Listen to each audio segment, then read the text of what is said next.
England once believed it had solved the problem of power. For a brief moment in the 10th century, the kingdom was calm.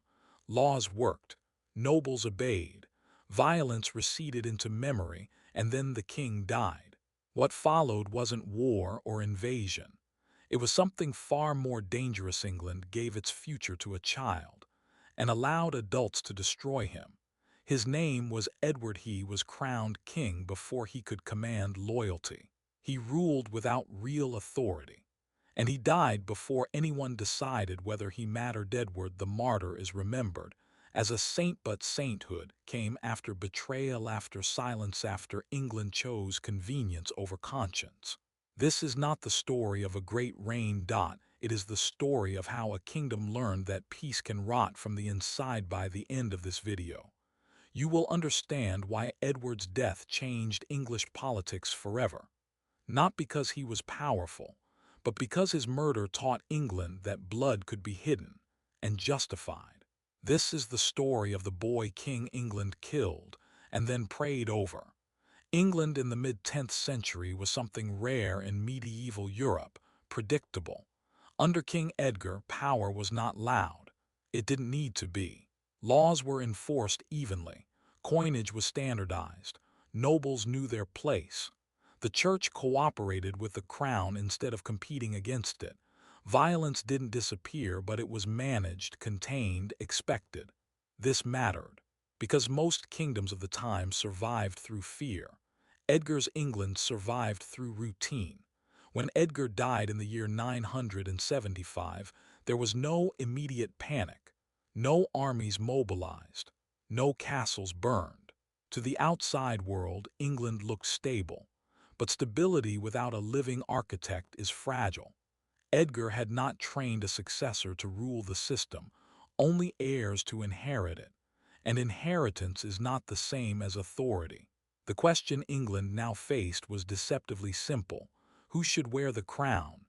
The answer would decide far more than a name. It would determine whether Edgar's peace was a structure or just a pause. Edgar's eldest son, was young, inexperienced, and politically inconvenient. Another boy, Æthelred, was younger still, but backed by powerful hands. What followed was not a debate over policy. It was a struggle over control disguised as succession. And the moment Edgar was buried, that struggle began. In modern terms, England had no constitution, no written rules that decided succession beyond custom, memory, and negotiation. Kingship was inherited, but it was also confirmed by powerful men who expected influence in return. That meant every succession was a moment of vulnerability. Child kings were especially dangerous. They could not command armies. They could not intimidate rivals. And most importantly, they could not resist advice, good or bad. Edward was likely around 13 when his father died, old enough to be crowned, far too young to rule. His claim was legitimate, but legitimacy alone did not guarantee obedience. Nobles asked a quieter question: who will control him? Behind every candidate stood factions. Some nobles supported Edward because he represented continuity, Edgar's son, Edgar's system, Edgar's peace. Others opposed him because continuity limited their freedom. A weaker king meant stronger lords. Æthelred, Edward's younger half-brother, had one crucial advantage: his mother. Queen Æthelred was not passive. She had allies, influence, and ambition. If Æthelred became king, England would be ruled in his name but not by him. This was not a moral conflict. It was a practical one. England was choosing between stability that constrained power and instability that rewarded it. Edward was crowned king, not because everyone agreed, but because compromise demanded it. The coronation was public, ceremonial, and deliberately calm. On the surface, England appeared united, but beneath the ritual, loyalty was conditional. Edward inherited a title, not control. Key nobles withheld support. Regional leaders delayed obedience. The church hesitated, waiting to see which side would prevail. Edward's reign began with a contradiction. He was king everywhere and powerful nowhere.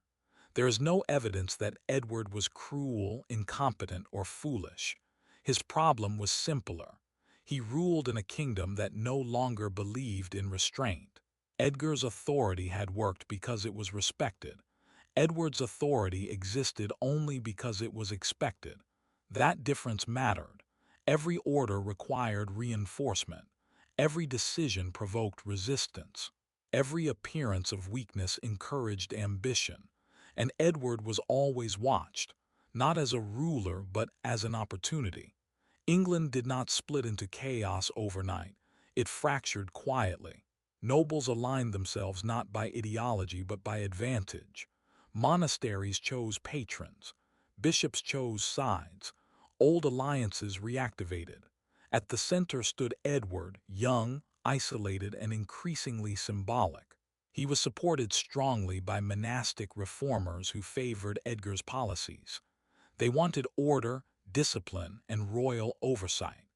Edward represented continuity, but continuity threatened those who had prospered under looser rule. Opposing them were nobles who saw Edgar's death as an opening. They favored Æthelred not because he was better, but because he was easier. Queen Æthelred became the focal point of this resistance. She did not need to plot openly. She only needed to wait. Every disagreement weakened Edward. Every delay strengthened her son's position. England was not choosing between two boys. It was choosing between two futures and refusing to admit it. In medieval politics, perception mattered as much as force. Edward was rarely seen, not because he hid, but because his movements were constrained by factional hostility. Travel meant vulnerability. Hospitality meant risk. Kings were meant to move constantly, reinforcing loyalty by presence. Edward could not. Instead, England learned to function without him. Local rulers governed independently. Disputes bypassed the crown. Authority fragmented, not dramatically but steadily. This invisibility damaged Edward more than rebellion ever could. A king who is not seen becomes optional, and optional kings do not survive. Queen Æthelred did not rule openly. She did not need to. Her power came from proximity, reputation, and timing. She was Edgar's widow, Æthelred's mother, and a woman deeply enmeshed in England's elite networks. Later stories would paint her as a villain, a seductress, a murderer, a schemer. That is too simple. Æthelred represented a competing vision of rule, one less constrained by Edgar's reforms, more responsive to elite interests. She did not attack Edward directly. She allowed his isolation to speak for itself. Edward's reign did not collapse, it thinned. Orders were obeyed slowly. Support arrived reluctantly. Loyalty became transactional. The kingdom learned a dangerous lesson. The crown could be ignored. And once learned, that lesson cannot be unlearned. Edward was not overthrown. He was left exposed. In 978, Edward rode to Corfe Castle. The invitation was ordinary. A visit to his stepmother, a meeting with his half-brother. Nothing about it appeared threatening. That normality is what makes it terrifying. Edward was vulnerable but not paranoid. Kings could not refuse hospitality without signaling fear, and fear, once visible, becomes fatal. Edward accepted. Accounts of Edward's death are fragmented. He was attacked while drinking, or while mounting his horse, or while greeting family. He was stabbed, or cut, or pulled from his saddle. What matters is not the detail. What matters is that he died suddenly, in a place of supposed safety, surrounded by people who benefited from his absence. No immediate punishment followed. No investigation. No justice. Silence. Edward's death did not shock England into unity. It shocked it into denial. The crown passed quickly to Æthelred.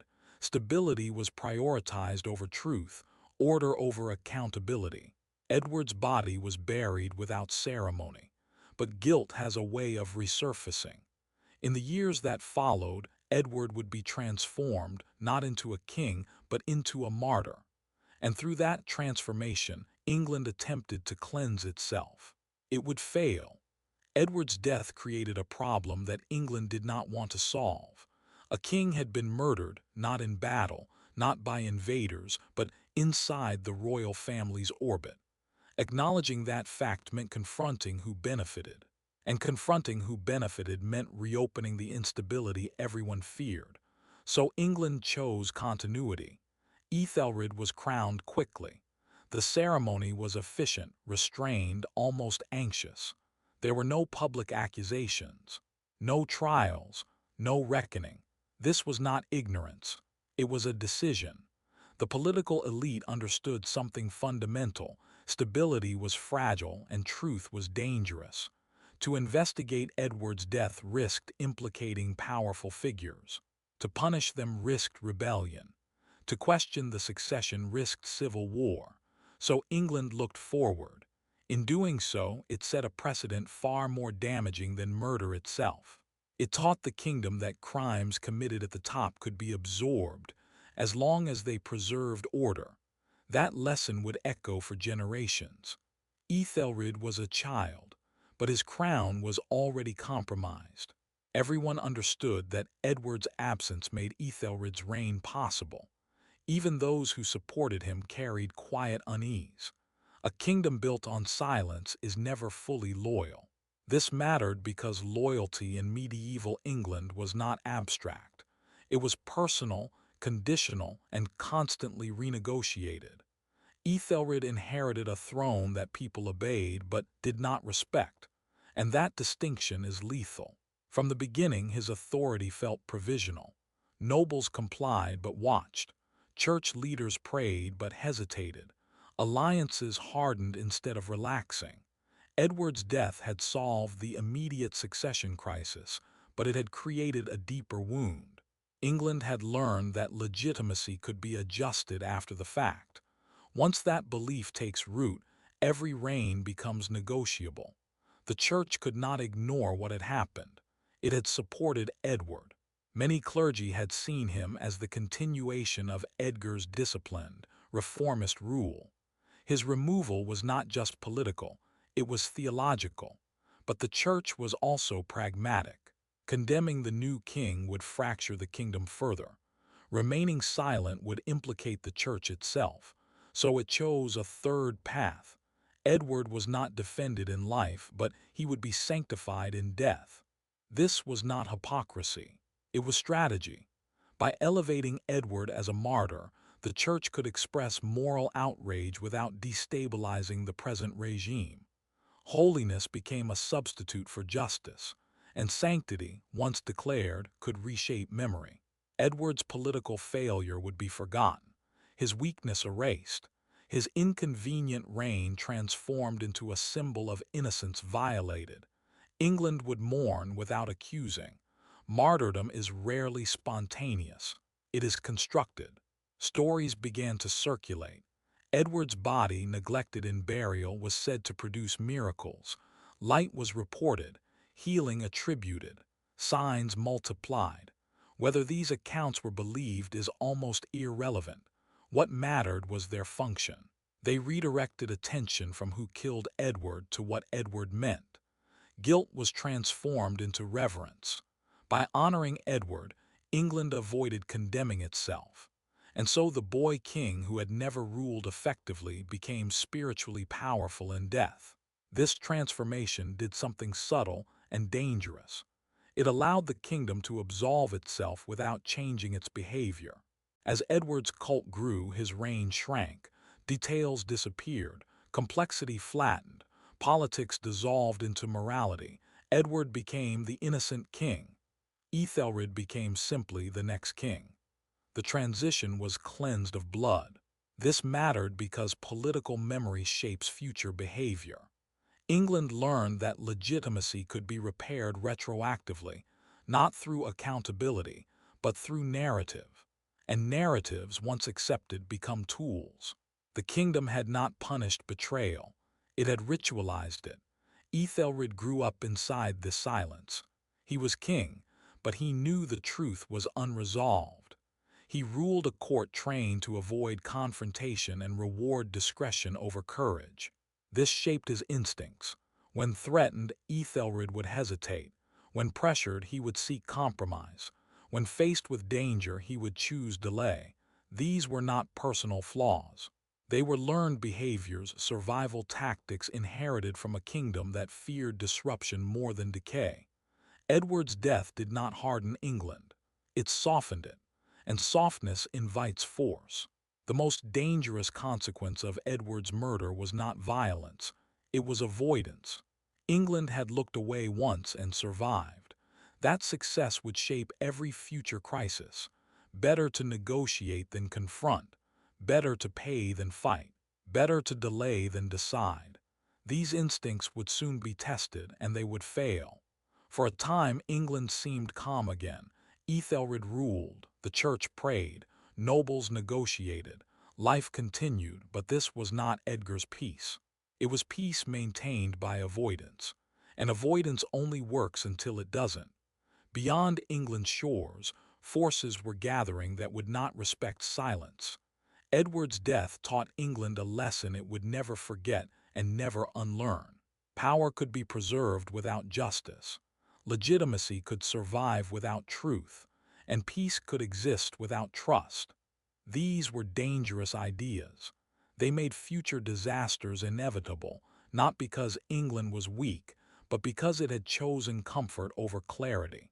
Edward the Martyr did not live long enough to rule England, but his death ruled England long after him. It shaped how kings responded to danger, how nobles tested authority, how the church balanced morality and order. And when real threats arrived, relentless, foreign, uncompromising, England would discover that the habits learned in silence were useless against force. Edward was the first casualty. He would not be the last. As Æthelred grew older, England expected authority to solidify. It didn't. Instead, governance became cautious to the point of paralysis. Decisions were delayed, councils expanded, responsibility diffused. No single voice carried final weight. This wasn't incompetence, it was learned fear. Edward's murder had taught the ruling class that decisive action could destabilize everything. So choices were softened, shared, postponed. The crown still existed, orders were still issued, but confidence, the invisible force behind authority, was gone. And without confidence, power becomes performative. Nobles noticed. Land disputes grew bolder. Taxes were resisted quietly. Obligations were renegotiated instead of obeyed. This wasn't rebellion. It was experimentation. How far could the crown be pushed? How much could be ignored? Who would intervene and who would stay silent? Every unanswered challenge became precedent. England wasn't collapsing, it was loosening, and loosened systems don't snap immediately. They unravel. Æthelred ruled through consensus because force felt dangerous. Consensus required compromise. Compromise required concessions, and concessions encouraged more demands. The crown paid for peace with authority. Over time, England's political culture shifted from obedience to negotiation. That works until it doesn't, because negotiation assumes shared limits, and England no longer had them. The church filled part of the vacuum, not through domination but through continuity. Where royal authority hesitated, clerical authority persisted. Monasteries kept records, bishops enforced discipline, ritual replaced command. This gave England moral structure, but moral structure is not military structure. And when threats ignore morality, ritual cannot stop them. The church stabilized England but also insulated it from urgency. Avoidance was no longer instinct. It was policy. Problems were contained instead of solved. Payments replaced punishment. Delay replaced resolution. England was not preparing for conflict. It was hoping conflict would wait. Edward's death had taught the kingdom that unresolved violence could be survived. It had not taught it how to prevent the next one. The first warnings were distant. Raids along the coast, ships appearing briefly then vanishing, demands made then withdrawn. They seemed manageable. After all, England had handled worse. But these threats were different. They were persistent, and persistence exposes hesitation. Faced with danger, England hesitated collectively. Should it fight, negotiate, pay, prepare? Each option carried risk, so England chose the least disruptive one. Again, this pattern would define Æthelred's reign and later earn him a name history misunderstood. Edward's death lingered in every decision. No one mentioned it, but everyone felt it. Act 2 forcefully and risk chaos. Act 2 weakly and invite pressure.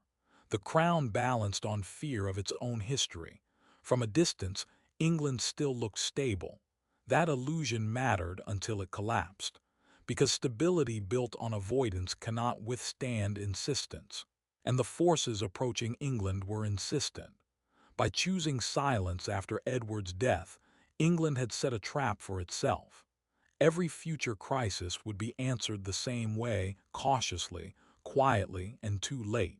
The kingdom believed it had preserved peace. In reality, it had trained itself to surrender initiative. And initiative, once lost, is rarely recovered. Æthelred was not a schemer in the cinematic sense. She did not stab Edward herself. Her power was subtler, quieter, and far more effective. She understood influence as layers of opportunity. Every meeting, every petition, every favor granted was a thread in a network that slowly circled around the crown. Her son, Æthelred, was the ultimate beneficiary, but she didn't need to force him forward. She let Edward's isolation do the work. What she did do was consolidate allies. Nobles who once saw Edward as a symbol of continuity now saw Æthelred as a bridge to advantage. Church leaders who had prayed for Edward's survival now found ways to bless Æthelred's reign, quietly reshaping legitimacy in his favor. Her ambition was not reckless. It was invisible. It did not provoke rebellion. It encouraged dependence. By the time Edward's death had been fully absorbed into the political culture, Æthered's influence was nearly unassailable. And England, conditioned by fear and avoidance, barely noticed the shift. Edward's death exposed the fractures that had always existed. The court no longer operated as a single unit. Factions grew, subtle and disciplined, each testing boundaries, each seeking advantage. Some nobles still mourned Edward privately, honoring the boy king's sanctity while quietly supporting Æthelred publicly. Others exploited the confusion, expanding their estates, renegotiating taxes, and ignoring crown orders. The balance of power had shifted from the throne to whoever could best navigate ambiguity. Æthelred was nominally in charge, but authority now depended on perception. If he issued a command that displeased a faction, enforcement was weak. Every act of governance became a negotiation, even matters as simple as levying a tax or mobilizing a small army. England's politics became a game of careful positioning, and Edward's shadow loomed over every move. The kingdom learned that power was negotiable, and that authority was conditional. Æthelred inherited more than a title. He inherited a crown weakened by precedent. Edward's murder had set a dangerous template. Kings could be removed without consequence if the act preserved order. Every decree Æthelred issued had to pass an invisible test. Would anyone resist? Would anyone question him? Even trivial matters required caution. One wrong decision could provoke a faction to act, and England had already shown it preferred avoidance over confrontation. This made governance slow and hesitant. Decisions were delayed, promises half-kept, orders quietly ignored. Authority had become performative, visible, but often powerless. The boy who had survived Edward's death now ruled a kingdom that expected him to fail without openly challenging him. The subtlety of Æthered's influence reinforced this. By promoting loyalty indirectly and controlling networks of support, she kept Æthelred dependent. Her ambition had not eliminated Edward's memory, it had weaponized it. The noble families of England became central actors in the drama Edward left behind.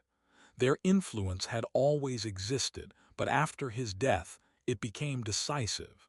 Every noble had to weigh risk against reward. Support the king, support Æthelred's advisors, or exploit Edward's absence to expand local power. There was no single right choice, only survival. Networks of loyalty formed quietly, reinforced by marriage favors and unspoken promises. Some clergy acted as intermediaries, stabilizing networks without strengthening royal authority. Over time, these networks became the real engine of governance. The throne appeared intact, but control had decentralized. Edward's death had inadvertently created a system that favored manipulation, subtlety, and negotiation over decisiveness and command. And England, conditioned by silence and fear, adapted to it effortlessly. Even as Æthelred's reign progressed, warning signs emerged. Local lords resisted taxation quietly. Minor uprisings and disputes over land were increasingly resolved by negotiation rather than enforcement. England still looked stable. On the surface, courts met, taxes collected, and laws passed. But the system had developed gaps, cracks invisible to outsiders but obvious to anyone watching closely. Edward's murder had created a precedent. Disruption could be absorbed. Now disobedience was encouraged. Nobles tested the boundaries, often successfully. The kingdom had learned to tolerate unresolved violence, to negotiate with authority, and to avoid confrontation. These were lessons with a cost. Delay and avoidance work for a while, until they encounter threats that cannot be negotiated with. The church remained one of the few stabilizing forces. Monks and bishops reinforced ritual, morality, and continuity. By elevating Edward to martyrdom, the clergy controlled the narrative, giving moral authority to a boy king who had never wielded power effectively. This created a dual system: spiritual legitimacy for Edward, political authority for Æthelred. The two were carefully balanced. The church did not openly challenge the crown. It did not punish the guilty. It instead created a symbolic order that allowed the kingdom to function. Edward's sainthood became a tool, a moral compass without enforcement. England learned to separate moral outrage from political action. Every actor in the kingdom had learned silence. Nobles, clergy, and even the crown itself avoided naming the guilty. Silence became a strategy. It reduced conflict, protected alliances, and preserved power. But it also taught dependence and risk aversion. Decisions were filtered through caution.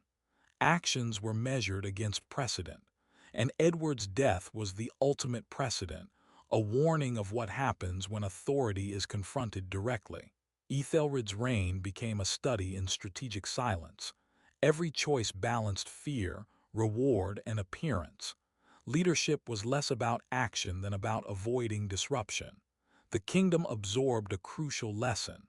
Survival required patience, negotiation, and quiet observation. Bold action was dangerous. Confrontation was punished. Silence protected. This was Edward's legacy, not as a king, but as a symbol of what happens when authority is fragile. The child who died before ruling had rewritten the rules for those who survived. England's leaders became increasingly cautious, increasingly deferential, and increasingly reactive. Every minor crisis was now filtered through the lens of Edward's death. Every threat was weighed against precedent, every alliance tested. The kingdom was alive, but it was operating under self-imposed constraints. Æthelred wore a crown that was always questioned. Authority was not inherent, it was granted through perception and compliance. Every time he issued a command, he waited, consciously or unconsciously, for approval. Edward's death had shifted power away from action and toward observation. Kings no longer led boldly. They waited, measured, and negotiated. Æthelred became a symbol of this cautious leadership. Power had survived Edward's murder, but authority had not. The crown was visible, the king was real, but control was conditional. England had learned to live inside that tension. By the end of this decade, England appeared calm. Æthelred ruled. Nobles complied. The church reinforced morality. Surface stability existed. But beneath that calm, lessons learned from Edward's murder had reshaped governance. Silence, avoidance, cautious negotiation, these habits would define responses to every threat, and those lessons would be tested. Soon, foreign raiders were not constrained by tradition, precedent, or reverence. They would act with decisiveness and brutality. England, trained to hesitate, was about to confront challenges that could not be mediated with patience or ritual. Edward's death had removed one boy king, but it had also created a kingdom unready to respond when power truly mattered. This was the stage for what history would call Æthelred's troubled reign, but the roots were already planted.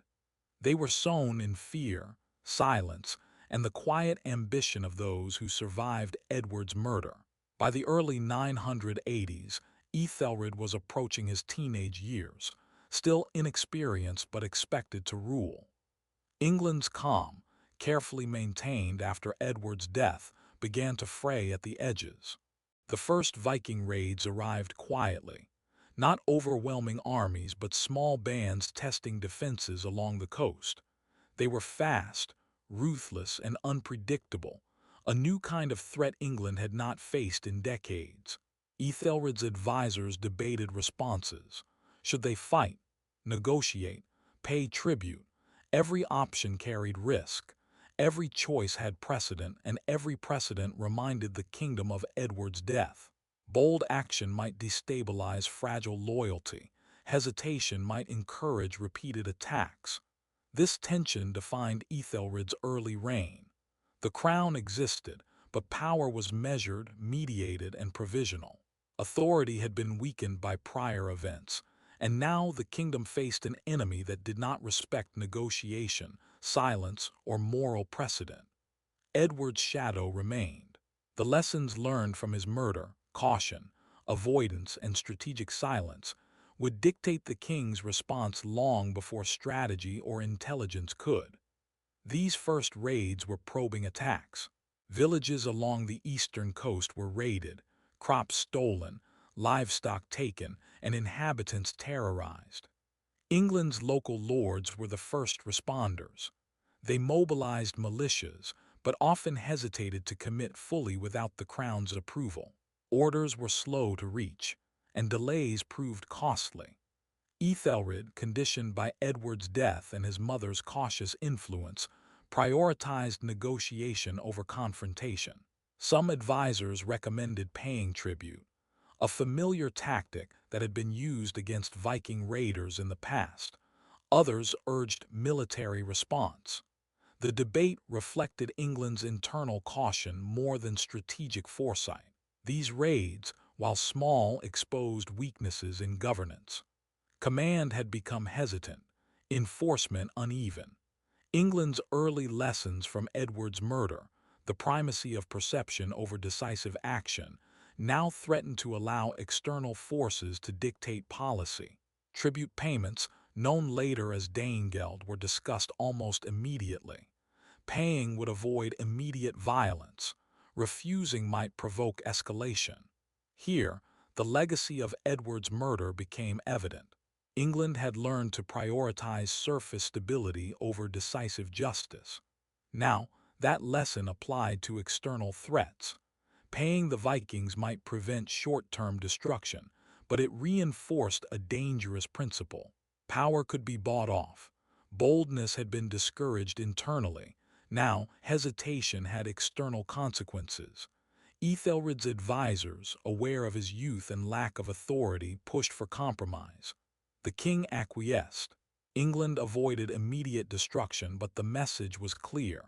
Hesitation worked, resistance was rare, and threats could be leveraged. This would have consequences in decades to come. Tributes became habitual. England's enemies learned to test boundaries rather than confront them outright.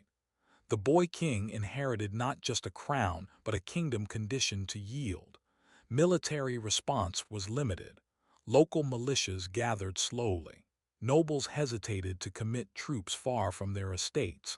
Commanders debated strategy, but the final decisions always deferred to perception of risk.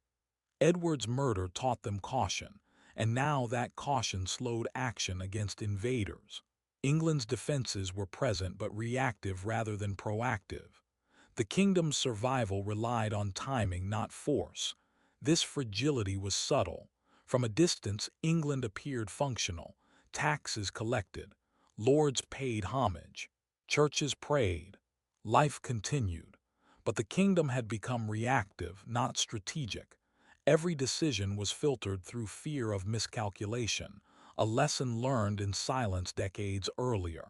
The boy king's death continued to cast a shadow over policy. Æthelred's choices were filtered by precedent. Avoid risk, defer conflict, negotiate first. Bold moves, decisive orders, or confrontation felt dangerous because England remembered what happened when authority was challenged too directly: the murder of Edward. Advisors interpreted his youth and indecision as caution. Nobles saw hesitation as opportunity. Foreign forces interpreted it as weakness. History's lessons had made the kingdom reactive rather than proactive. Edward's influence was paradoxical. He was absent, yet every choice was shaped by what his life and death had taught the kingdom. England's political DNA had been rewritten by a single death, decades before the Danish conquest. The first tribute set a long-term pattern. Paying off raiders was safe, immediate, and visible. It protected the population and avoided open conflict, but the cost was high. England demonstrated that violence could be neutralized through payment. Invaders learned this quickly. The lesson was simple: strike, threaten, demand, and receive. Æthelred, cautious and inexperienced, agreed to payments. Nobles acquiesced. The church supported stability. Everyone participated in the illusion of control. The irony was stark.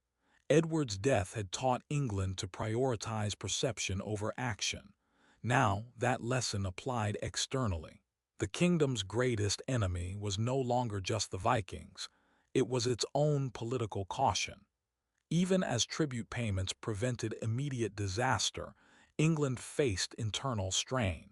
Nobles who had quietly expanded power under Edward's weakened authority now pressed claims aggressively. Land disputes, taxation loopholes, and local skirmishes tested Æthelred's ability to govern. The boy king ruled nominally, but enforcement was inconsistent. He relied heavily on advisors who navigated networks of power more than the mechanics of governance. Decisions were cautious, filtered, and negotiated endlessly. This internal tension compounded external threats. England had created a kingdom adept at surviving betrayal, but not adept at defending itself. The stage for crisis was set. The Vikings were patient observers. They understood patterns. England delayed, negotiated, and paid. These behaviors became predictable. They struck with purpose, small raids escalating in frequency. They tested weak points.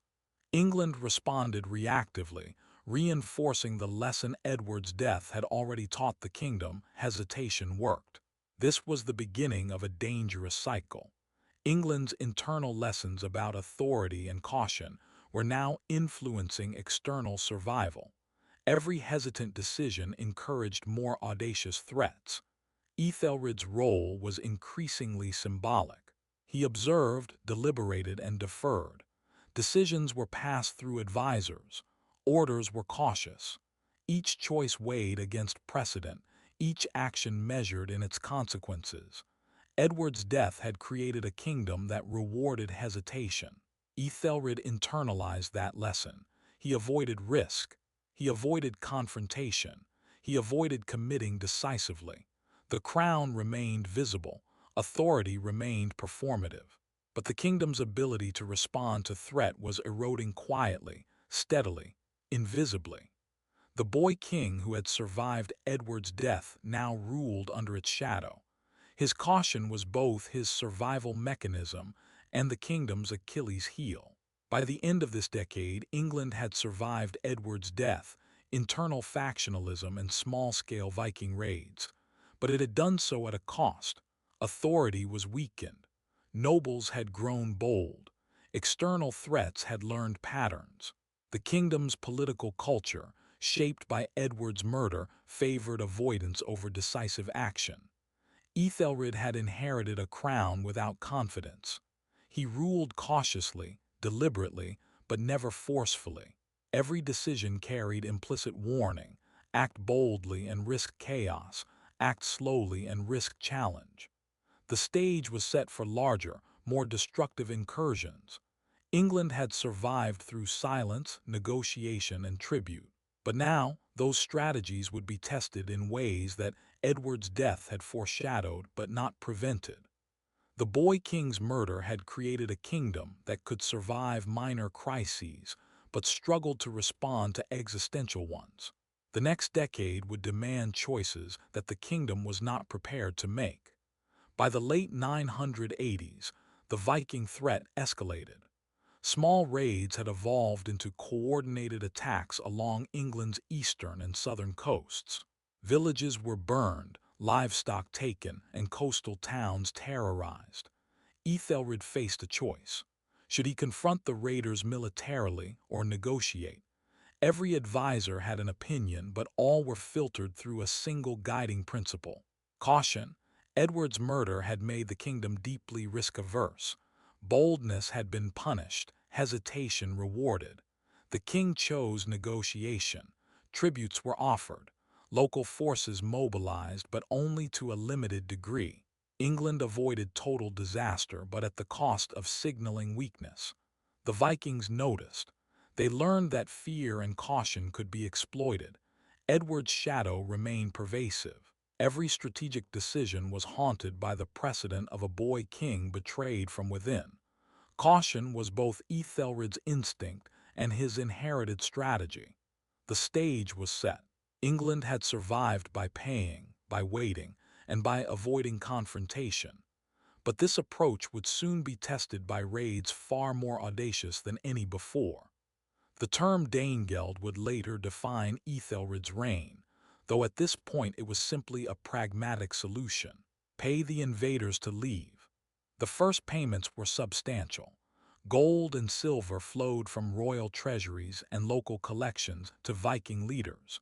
Tributes were calculated carefully to avoid immediate economic collapse while satisfying the raiders. But these payments had consequences beyond money. They established a dangerous precedent. England demonstrated that threats could be neutralized with payment rather than force. External enemies learned a vital lesson: coercion worked, not conquest. The king's advisors argued fiercely. Some urged military resistance, others emphasized preservation of life. Æthelred, still cautious and inexperienced, deferred to compromise. Edward's death had trained the kingdom to value stability over justice, and now that lesson applied externally. The first Danegeld was successful in the short term, but it marked the beginning of a long-term problem. England would now be repeatedly tested, and the boy king's cautious response would be interpreted as weakness. While paying off the Vikings protected the population temporarily, it exposed internal weaknesses. Nobles saw the crown's hesitation as opportunity. Tax collection was uneven. Local lords expanded their influence. Edward's precedent of caution continued to influence governance. Every command issued by Æthelred was filtered through fear of opposition, reaction, or revolt. Bold action remained dangerous. Hesitation remained safe. The kingdom looked stable, but authority was fragile. Enforcement depended on local compliance. Loyalties were transactional, not intrinsic. This reactive structure could handle small-scale threats, but major incursions would strain it. The first Danegeld had solved a problem on paper, but it also revealed how far England's governance had shifted away from decisive command. Edward's death had created a culture that prized avoidance and negotiation above direct action, a dangerous lesson now being tested externally. Æthelred was still young. Experience came slowly, but decisions were immediate. Every choice carried risk, amplified by Edward's legacy. The boy king learned early that hesitation was safer than boldness. Direct confrontation could provoke rebellion, negotiation preserved life. Authority was performative, visible, but fragile. This reliance on caution reinforced the lessons of Edward's death. England's political culture had internalized fear as policy. Nobles observed, tested, and sometimes exploited it. External enemies learned the same. For Æthelred, leadership was a balancing act, preserving life, minimizing conflict, and maintaining loyalty, all without truly asserting control. Edward's shadow hung over every strategic decision, shaping both perception and practice. The Vikings were skilled observers. They recognized patterns. England delayed, negotiated, and paid. These lessons encouraged more daring raids. They shifted strategy. Rather than large-scale invasions, they conducted quick, targeted strikes along vulnerable coasts. England's reactive style ensured survival, but it also confirmed the kingdom's weakness. Edward's death had taught the kingdom caution. Now, that same caution became exploitable. Every hesitant response reinforced a dangerous pattern. Delay buys temporary safety, but invites repeated challenge. England survived, but at the cost of authority. Æthelred's cautious leadership preserved life in the short term but signaled vulnerability to persistent adversaries. By now, the Danegeld system had a rhythm: threat, negotiation, payment, temporary peace. The pattern created predictability, but also dependency. Local leaders adjusted. Tax collection was used to fund tributes, sometimes at their own expense. Communities learned to brace for raiders rather than resist actively. England's defensive culture shifted subtly. Patience replaced initiative. Edward's death had conditioned the kingdom to avoid confrontation. Now, the external threat mirrored that internal lesson. Hesitation became habitual, caution became structural, and authority, though visible, became performative. England had survived the first major raids, but the kingdom was being shaped by its own behavior as much as by foreign invaders. Æthelred faced growing pressure from all sides. Nobles tested limits, some seeking greater autonomy. Advisors recommended compromise or payment rather than confrontation. Viking raiders were emboldened. The king's response remained cautious. Edward's precedent had created a kingdom in which inaction was safer than decisive action. Bold moves were risky. Hesitation was rewarded. Each decision reinforced the kingdom's culture of avoidance. Authority existed, but the crown's capacity to enforce it was limited. The balance of power was increasingly weighted toward those who understood nuance, networks, and negotiation, rather than decisive leadership. Edward's death had set the pattern. Æthelred now operated entirely within it. Survival required careful management of appearances, alliances, and expectations. Every act was filtered through the lessons of a murdered boy king.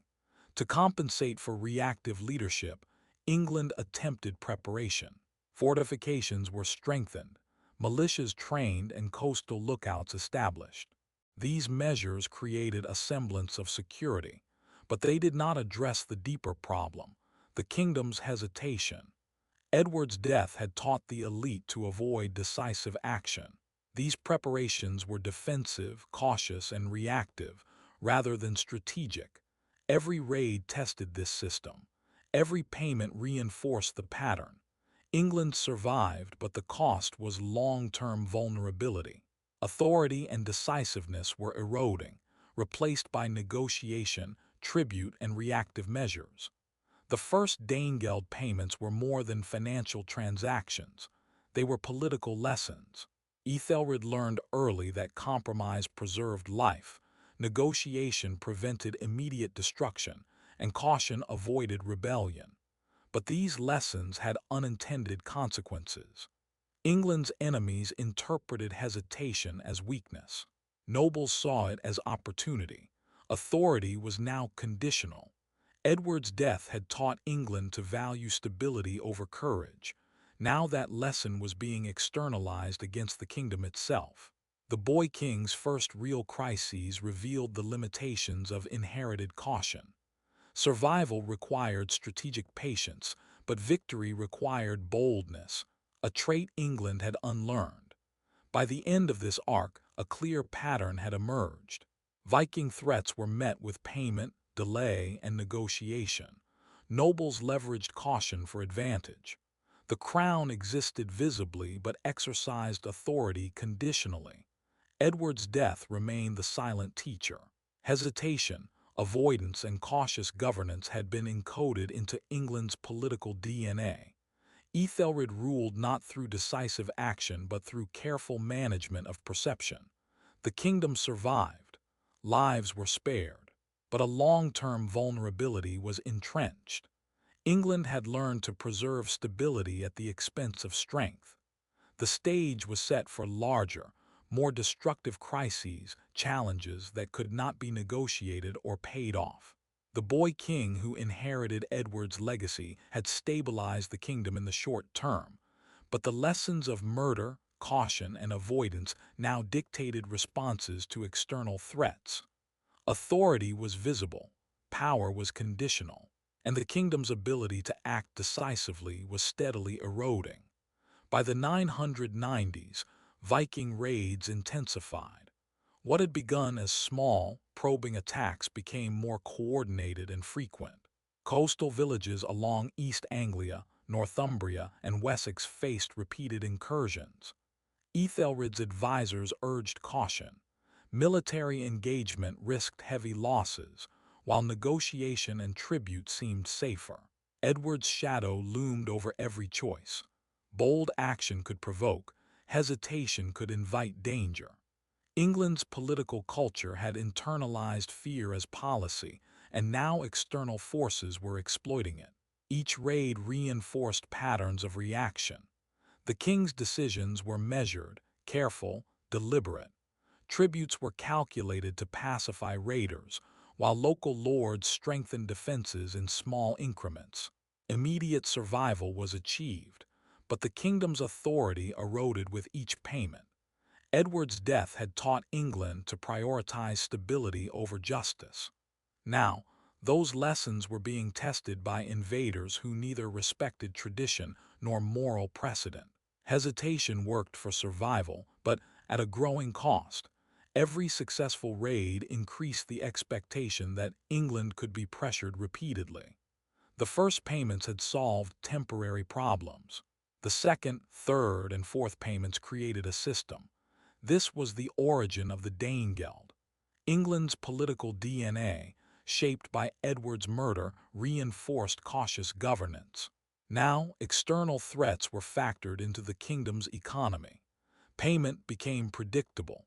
Tributes were calculated carefully to avoid economic collapse while maintaining appearances of authority. Yet the very act of paying reinforced weakness. Vikings learned that threats could be neutralized financially rather than militarily. They tested boundaries more boldly, knowing England would avoid confrontation. Æthelred's leadership style, cautious and indecisive by necessity, now dictated policy. Nobles saw opportunity. Advisors argued endlessly over risk and compromise. Each payment solved a crisis but reinforced the pattern. Delay, negotiation, tribute. Authority became conditional. Power, once assumed with the crown, now depended on perception and compliance. Edward's murder had encoded hesitation into England's culture. The first Danegeld was merely the externalization of that internal lesson. Survival came at the cost of initiative, and the kingdom's ability to respond decisively was steadily eroding. The repeated raids and payments created opportunities for nobles. Land disputes resurfaced, taxes were delayed, and local militias grew semi-independent. Edward's precedent of caution continued to shape governance. Hesitation was rewarded, decisiveness punished. Æthelred's authority remained visible but conditional. Nobles tested boundaries, seeking personal advantage. Every decision was filtered through precedent. Act boldly, risk instability. Hesitate, survive. The boy king's inherited caution dictated the kingdom's political rhythm. The crown functioned as a symbol of continuity. The real engine of governance had shifted to networks of nobles and advisors who negotiated, delayed, and occasionally obstructed. England was surviving externally, but internally the system was loosening. Edward's shadow was pervasive. A kingdom conditioned by the murder of a boy king now applied those lessons to both internal politics and external threats. Hesitation was strategic, but increasingly costly. Repeated tribute payments allowed England to survive minor raids, but they did nothing to strengthen military capacity. Local militias remained limited, fortifications were insufficient, and coordinated strategy was minimal. Edward's precedent of cautious governance meant the king avoided bold military action. Decisions were deferred, debated, and often diluted. The Vikings, patient and opportunistic, exploited this pattern.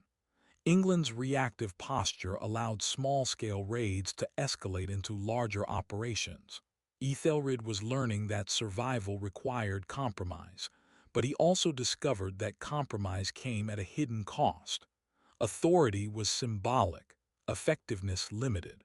Nobles acted cautiously, but opportunistically, reinforcing the kingdom's reliance on negotiation and payment rather than decisive force. This was the beginning of a systemic weakness. Edward's lessons had preserved the crown, but at the expense of operational strength.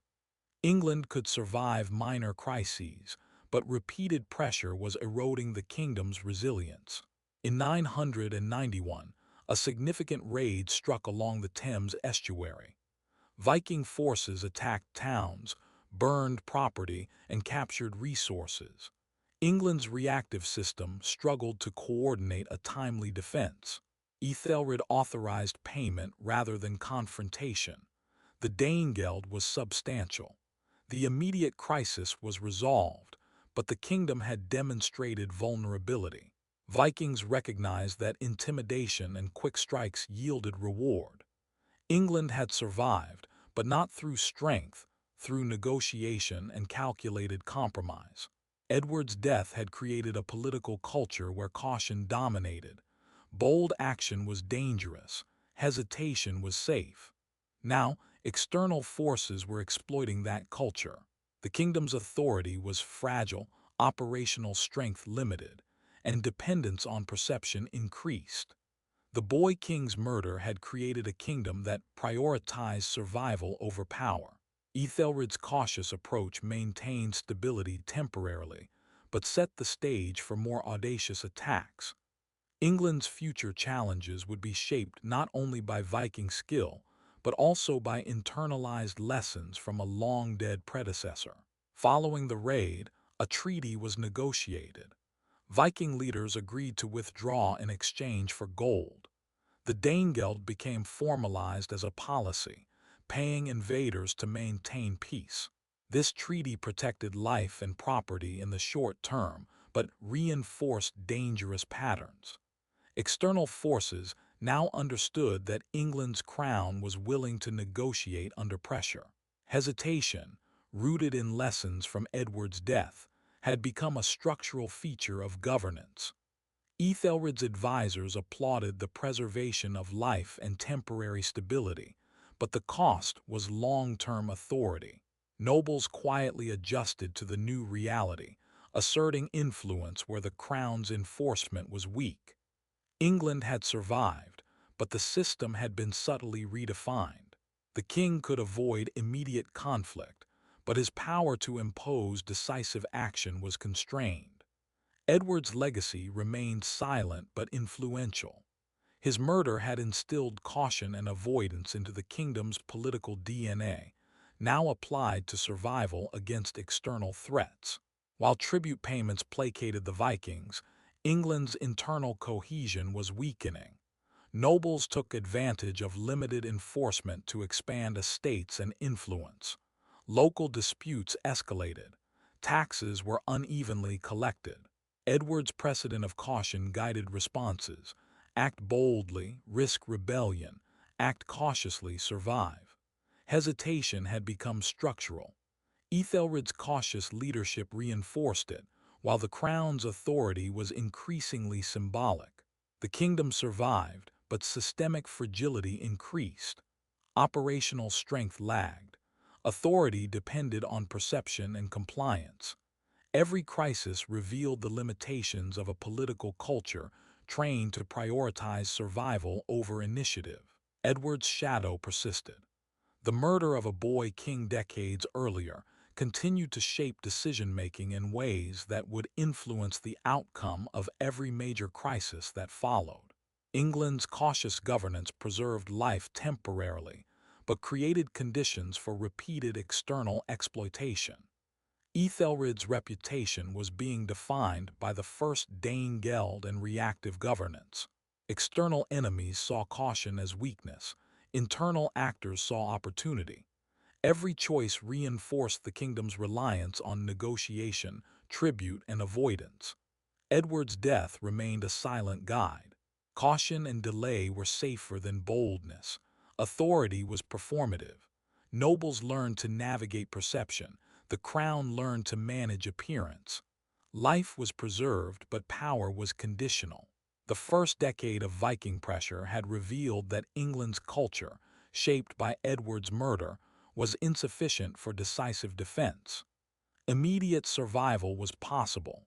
Strategic victory remained elusive. As the kingdom prepared for future raids, fortifications were strengthened, militias trained, and coastal lookouts established.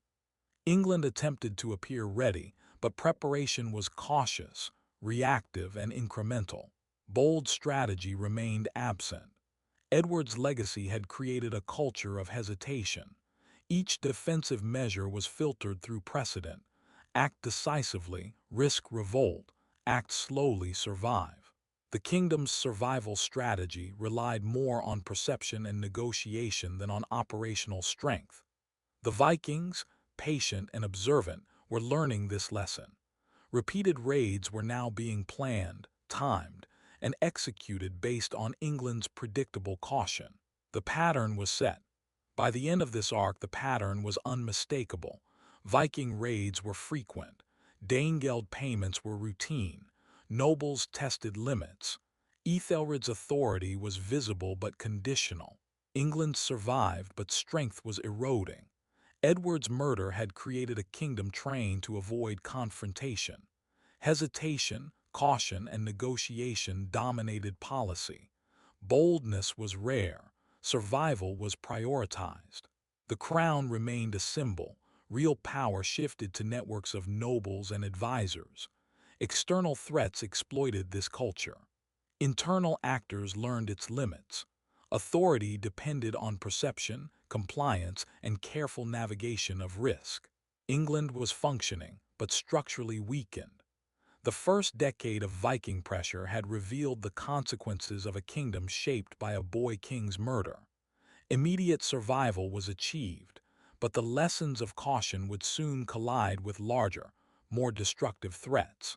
The stage was set for decades of challenges in which survival would be repeatedly bought at the cost of authority, decisiveness, and long-term stability. Edward's shadow lingered, shaping every choice, guiding every hesitation, and influencing every outcome. By the late 990s, Æthelred's reputation was beginning to take shape. To some, he was a cautious ruler preserving life. To others, a king too hesitant to act decisively. The shadow of Edward's murder continued to define expectations. Act boldly, risk chaos, act carefully, survive. Viking raids were increasing in scale and frequency. Coastal towns felt the strain of repeated attacks. Æthelred's solution was familiar: negotiation, tribute, and measured responses. Danegeld payments became expected, almost ritualized. The kingdom's survival depended on these transactions, but the king's authority was subtly undermined with each one. Edward's legacy influenced every decision. Hesitation had become encoded in the kingdom's political culture. Nobles learned to navigate perception rather than obey authority. The crown was visible, but control was increasingly conditional. Every raid, every payment reinforced patterns of caution. England survived, but the foundation of power was eroding. The boy king who had been murdered decades earlier had inadvertently created a kingdom conditioned to yield under pressure. Now that lesson was being exploited externally and internally. Danegeld became the default strategy. Payments were calculated carefully to prevent immediate collapse but maintain the appearance of authority.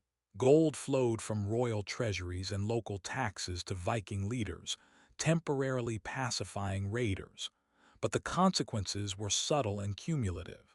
The Vikings learned the pattern. Intimidation followed by tribute yielded results. Repeated payments reinforced expectations that England would negotiate under pressure. Internal authority was conditional. Compliance was increasingly transactional.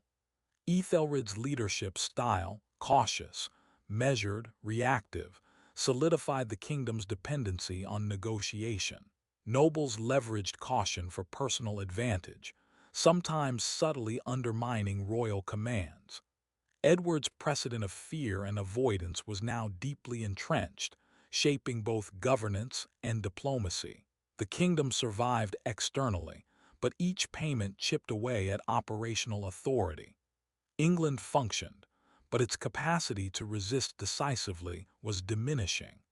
History would remember this era as the beginning of Æthelred's troubled reputation, though contemporary observers might have only seen survival and order. The repeated Danegeld payments created new opportunities for English nobles. Edward's precedent of cautious governance encouraged subtle negotiation and opportunism. Local lords expanded influence where enforcement was weak, testing boundaries of authority. Æthelred's crown was still visible, but real power flowed through networks of advisors and nobles who understood the system. Hesitation had become structural and authority conditional. Bold action was rare, avoided due to fear of miscalculation or backlash. The king's reputation was being shaped both internally and externally. Internally, he was a cautious leader preserving life. Externally, a ruler whose caution encouraged testing from adversaries.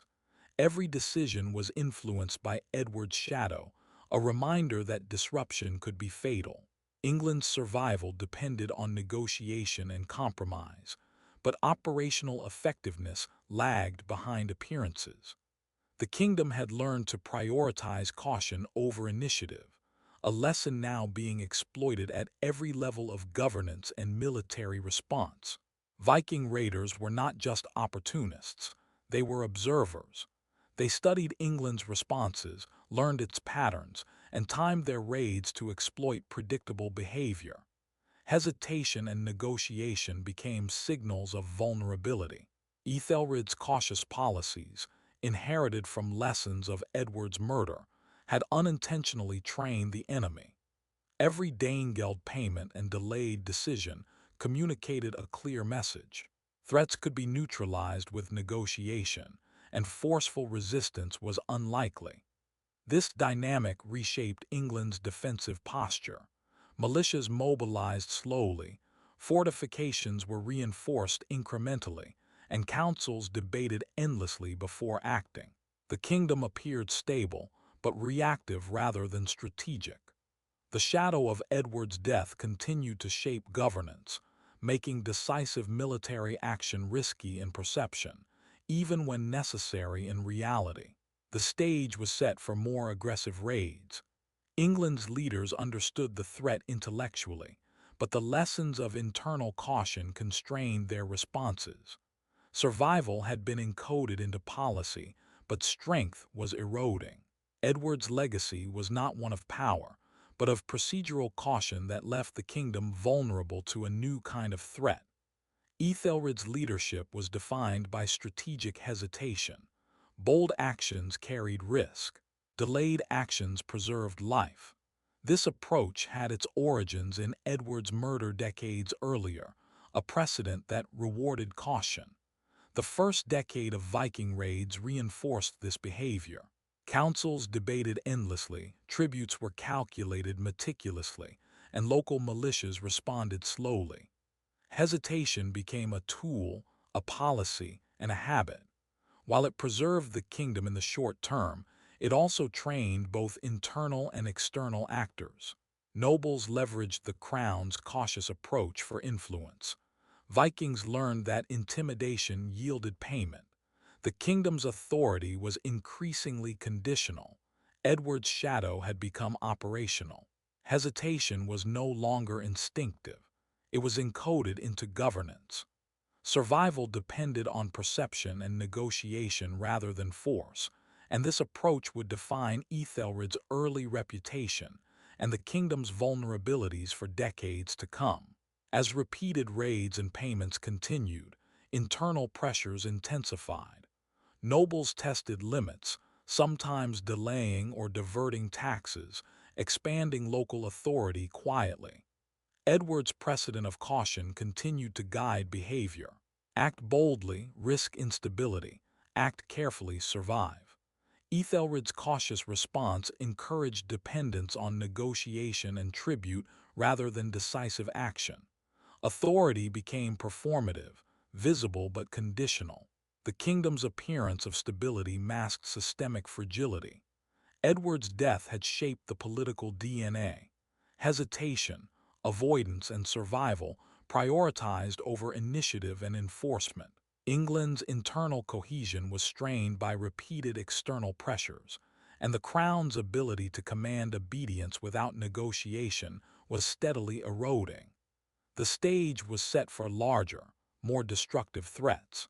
England had survived repeated Viking incursions, but at the cost of authority, decisiveness, and operational capacity. Beyond England, Æthelred's reputation was forming. Foreign leaders and raiders observed a cautious, reactive ruler. Boldness was avoided, negotiation was predictable, tributes reinforced perceptions of vulnerability.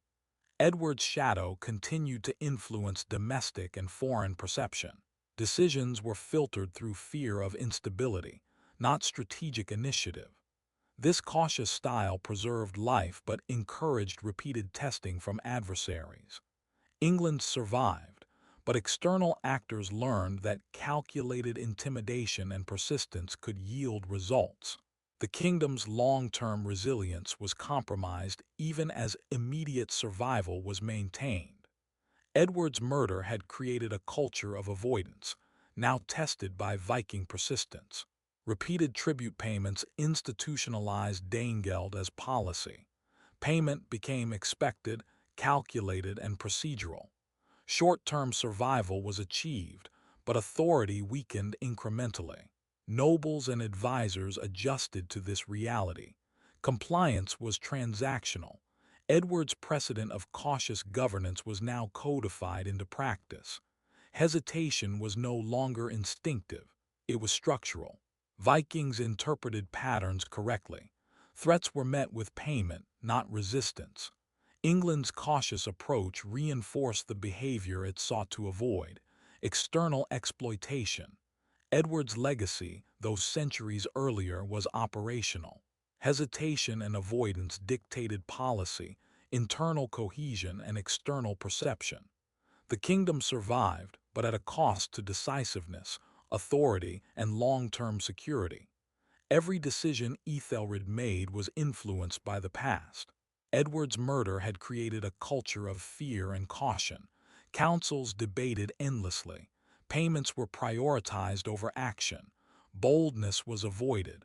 The Vikings exploited this. Nobles navigated it. Authority was performative, conditional, and increasingly fragile. England's survival relied on careful management of perception rather than operational strength. The first decades of Viking incursions demonstrated the cost of inherited hesitation. Survival came at the expense of initiative, decisiveness, and long-term authority. Edward's shadow shaped policy, culture, and the kingdom's response to every threat. By the end of this decade, England had survived through caution, negotiation, and repeated tribute. Danegeld was routine. Nobles leveraged hesitation for influence. Æthelred's authority was visible but conditional. Edward's death remained the silent teacher. Hesitation, avoidance, and careful negotiation dominated policy. Boldness was rare. Survival, not power, defined governance. External threats understood the pattern. Vikings were emboldened by predictable caution. Internal actors navigated opportunity within structural hesitation. England functioned, but strength eroded. The kingdom's long-term resilience was compromised even as immediate survival was maintained. Authority was performative. Decisions were guided by precedent rather than necessity. Edward's shadow shaped policy, culture, and responses to every challenge. The stage was set for a reign defined by repeated crises, growing vulnerability, and the limits of cautious governance. England survived, but the cost was the slow erosion of initiative, decisiveness, and enduring authority. By the early 990s, the Viking threat had become undeniable. Raids were no longer isolated. They were coordinated strikes along the east and south coasts, targeting towns, villages, and trade routes. England faced its first major military challenge under Æthelred. The king had inherited a culture of caution, shaped decades earlier by Edward the Martyr's murder. Bold action was risky, hesitation was safe, but the scale of these raids demanded more than negotiation. For the first time, Æthelred would attempt large-scale military responses. Advisors debated strategy tirelessly. Mobilizing the fiat local militias was slow. Supplies had to be gathered, lords had to be persuaded, and regional loyalty had to be secured. Every delay increased the risk of loss. Edward's shadow lingered over every council. Act decisively and risk internal instability. Act cautiously and risk external destruction. The kingdom had survived small raids through Danegeld and negotiation. Now, it faced a more dangerous test. Military action was necessary, but every step was weighed against precedent, fear, and fragile authority. England was on the brink, and Æthelred's cautious nature would shape the outcome. Æthelred ordered the mobilization of the fiat, England's local militias, marking the kingdom's first coordinated large-scale response to Viking incursions. Troops from multiple shires were called to gather, but mobilization was slow and uneven. Lords hesitated, questioning loyalty and resources. Supply lines were strained. Advisors debated whether to commit fully or partially, each option carrying potential consequences. Edward's precedent of caution weighed heavily. Act decisively, risk rebellion. Act slowly, survive. The Vikings, skilled observers, noticed the hesitation. They timed attacks to exploit weak points, avoiding areas with stronger forces. England's cautious response was effective in delaying disaster, but operational cohesion was limited. Æthelred's leadership style, inherited from lessons of Edward's murder, prioritized preservation over conquest. The kingdom survived, but its ability to strike decisively was constrained.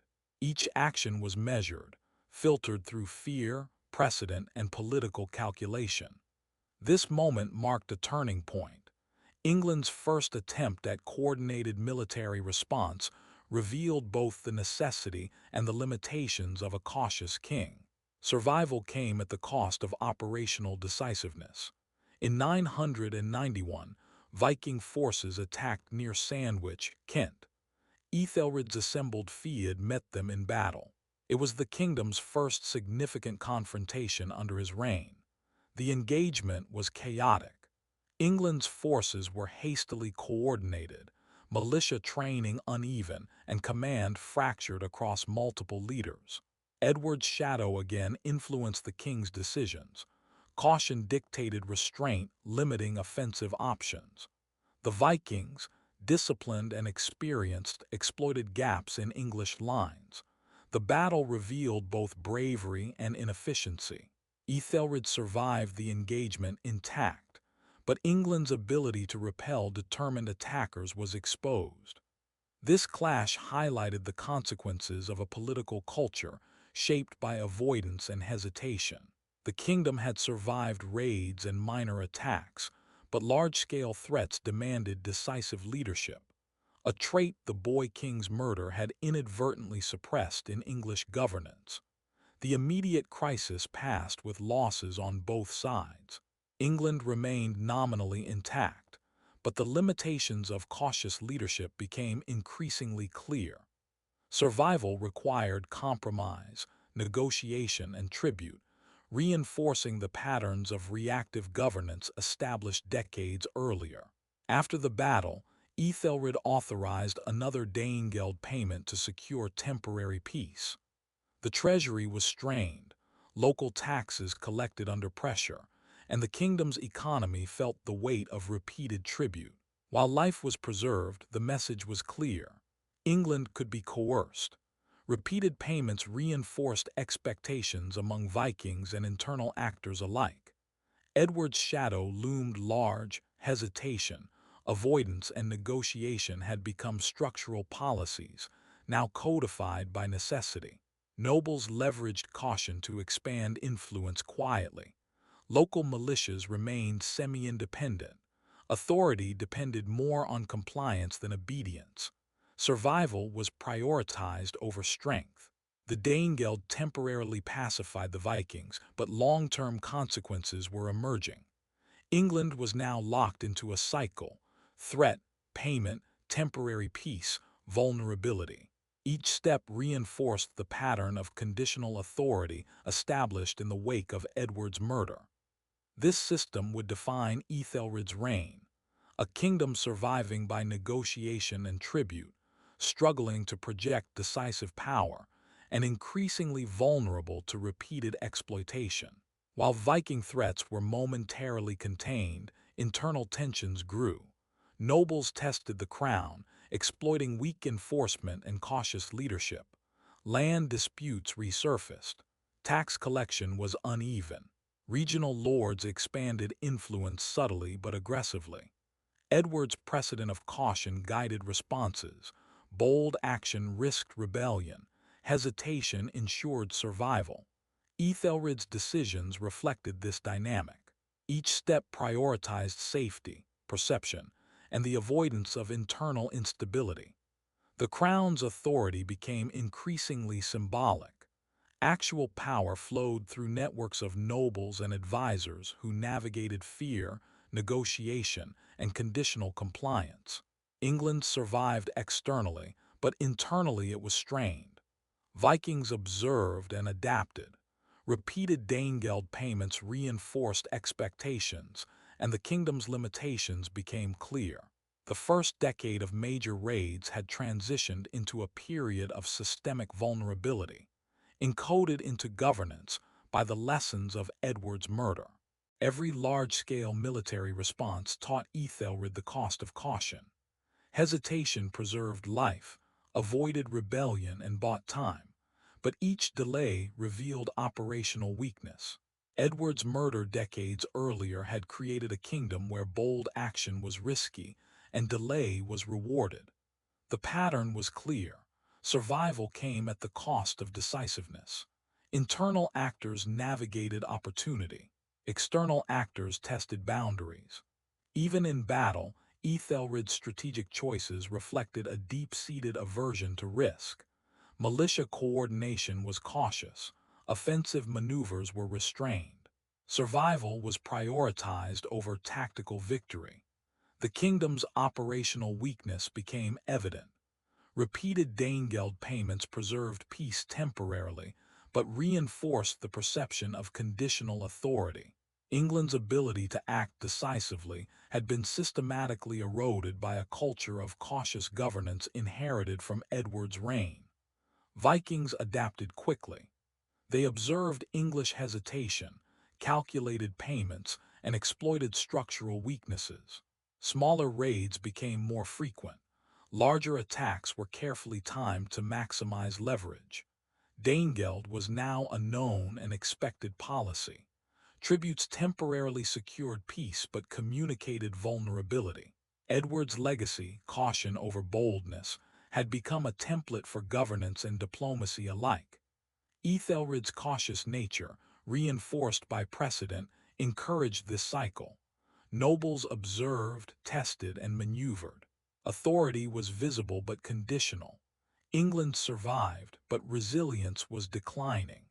The kingdom's operational effectiveness lagged behind its political function. Survival was a pattern of negotiation, tribute, and reactive defense.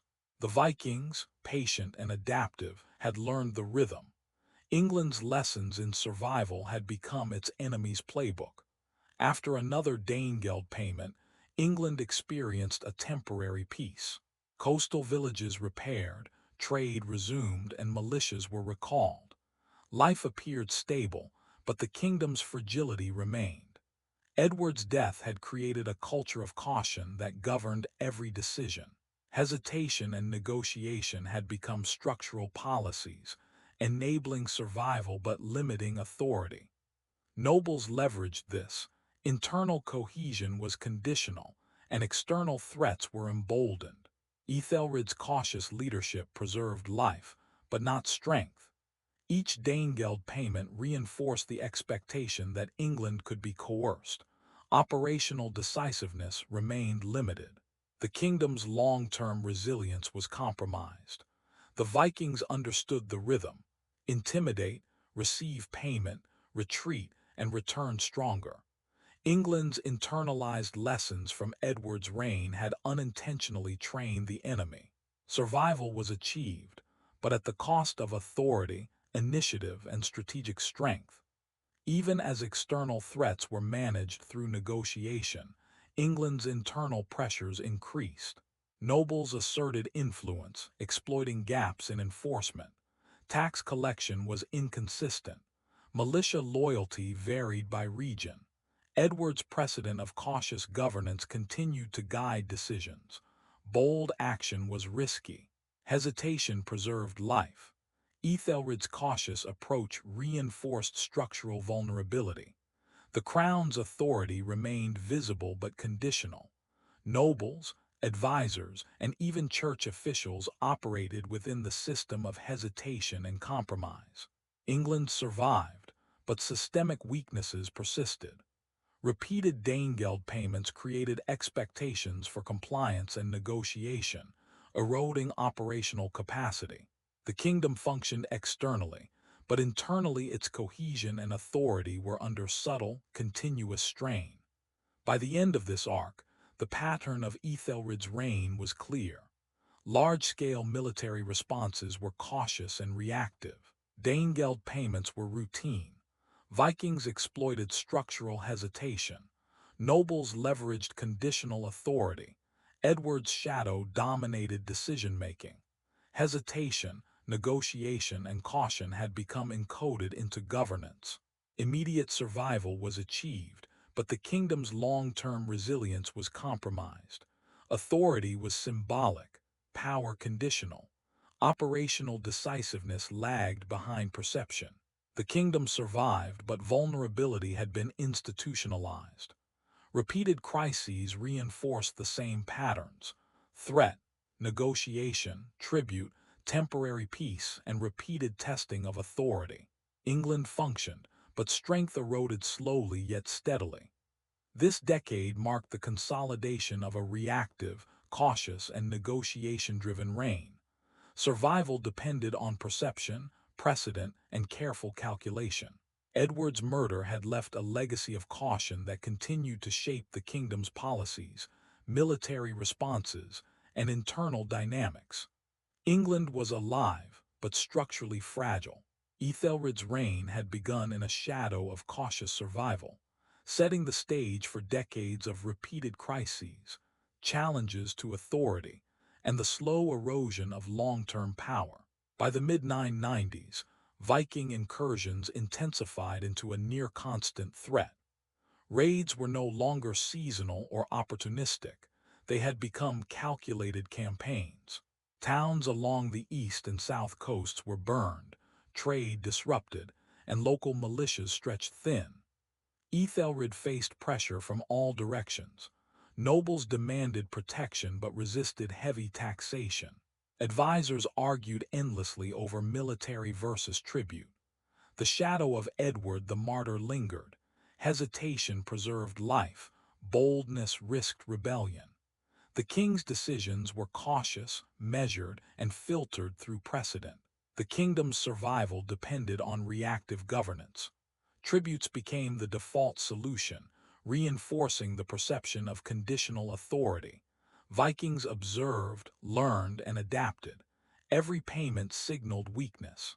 Every delay emboldened raiders. England's authority was increasingly symbolic, its operational power limited. The first decade of sustained Viking pressure revealed a kingdom surviving by negotiation and caution, but slowly eroding under repeated testing. Æthelred's reign was defined by this tension. Immediate survival achieved at the cost of long-term resilience. The Danegeld system became more structured and expansive. Payments were calculated carefully to avoid economic collapse, but ensured Viking raids temporarily ceased. England's treasury strained under repeated tribute, yet the policy persisted. Edward's precedent of cautious governance reinforced the approach. Hesitation was encoded into political culture, guiding decisions that favored survival over strength. Nobles observed the patterns and leveraged them for local advantage. Each tribute reinforced vulnerability. Vikings understood the rhythm: threaten, receive gold, retreat, return stronger. Æthelred's cautious leadership preserved life, but conditional authority became institutionalized. The kingdom's survival depended more on perception than operational strength. England functioned externally but remained fragile internally. Edward's shadow shaped governance. Bold action was risky, delay safe, negotiation expected. The pattern was clear, and the cycle of tribute and threat continued, slowly eroding long-term power. Internal tensions grew alongside external threats. Nobles tested the crown's limits, withholding taxes, expanding influence, and asserting regional authority. Edward's precedent of cautious governance guided the response. Act boldly, risk rebellion. Act slowly, preserve life. Æthelred's authority became symbolic, with real power flowing through networks of advisors and nobles. Compliance was conditional. Decisions were filtered through fear of unrest and the memory of Edward's murder. The kingdom survived externally but faced internal fragmentation. Repeated Danegeld payments pacified Vikings, but the cost was growing internal vulnerability. England's cohesion depended on careful negotiation, not force. Survival was structural, but authority was increasingly performative. Æthelred's first attempts at large-scale military responses had exposed structural weaknesses. Mobilizing the field remained slow, troop coordination uneven, and command fractured across multiple leaders. Vikings exploited these weaknesses. Skirmishes were carefully targeted, and raiders avoided fully fortified areas. England's defensive strategy, constrained by internal caution, preserved life but limited decisive victory. Edward's shadow influenced every choice. Hesitation became policy, caution was structural. While England survived, operational effectiveness lagged behind appearances. Nobles leveraged the king's caution, reinforcing patterns of conditional compliance. The kingdom was trapped in a cycle: threat, negotiation, payment, temporary peace, repeated testing. Survival was achieved, but at the cost of authority, initiative, and resilience. Danegeld payments were more than financial transactions. They were psychological instruments. Vikings learned that intimidation worked, reinforcing their raiding patterns. England's conditional authority became visible to internal and external observers alike. Æthelred's cautious governance, shaped by Edward's murder, encoded delay and negotiation into policy. Nobles navigated this system, sometimes quietly undermining authority to protect local interests. The kingdom's survival depended on managing perception rather than asserting strength. Each payment reinforced dependency. Tributes temporarily pacified raiders but also signaled vulnerability. Edward's shadow dictated that hesitation was preferable to confrontation. England survived, but resilience declined. Authority was symbolic, compliance conditional. By now, Vikings had grown confident. They observed England's predictable responses, calculated raids carefully, and tested limits more aggressively. Smaller strikes evolved into coordinated campaigns aimed at extracting maximum tribute. Æthelred's leadership, cautious and reactive, reinforced this behavior.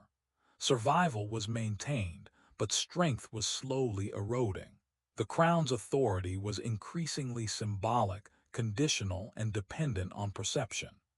Edward's precedent continued to shape policy.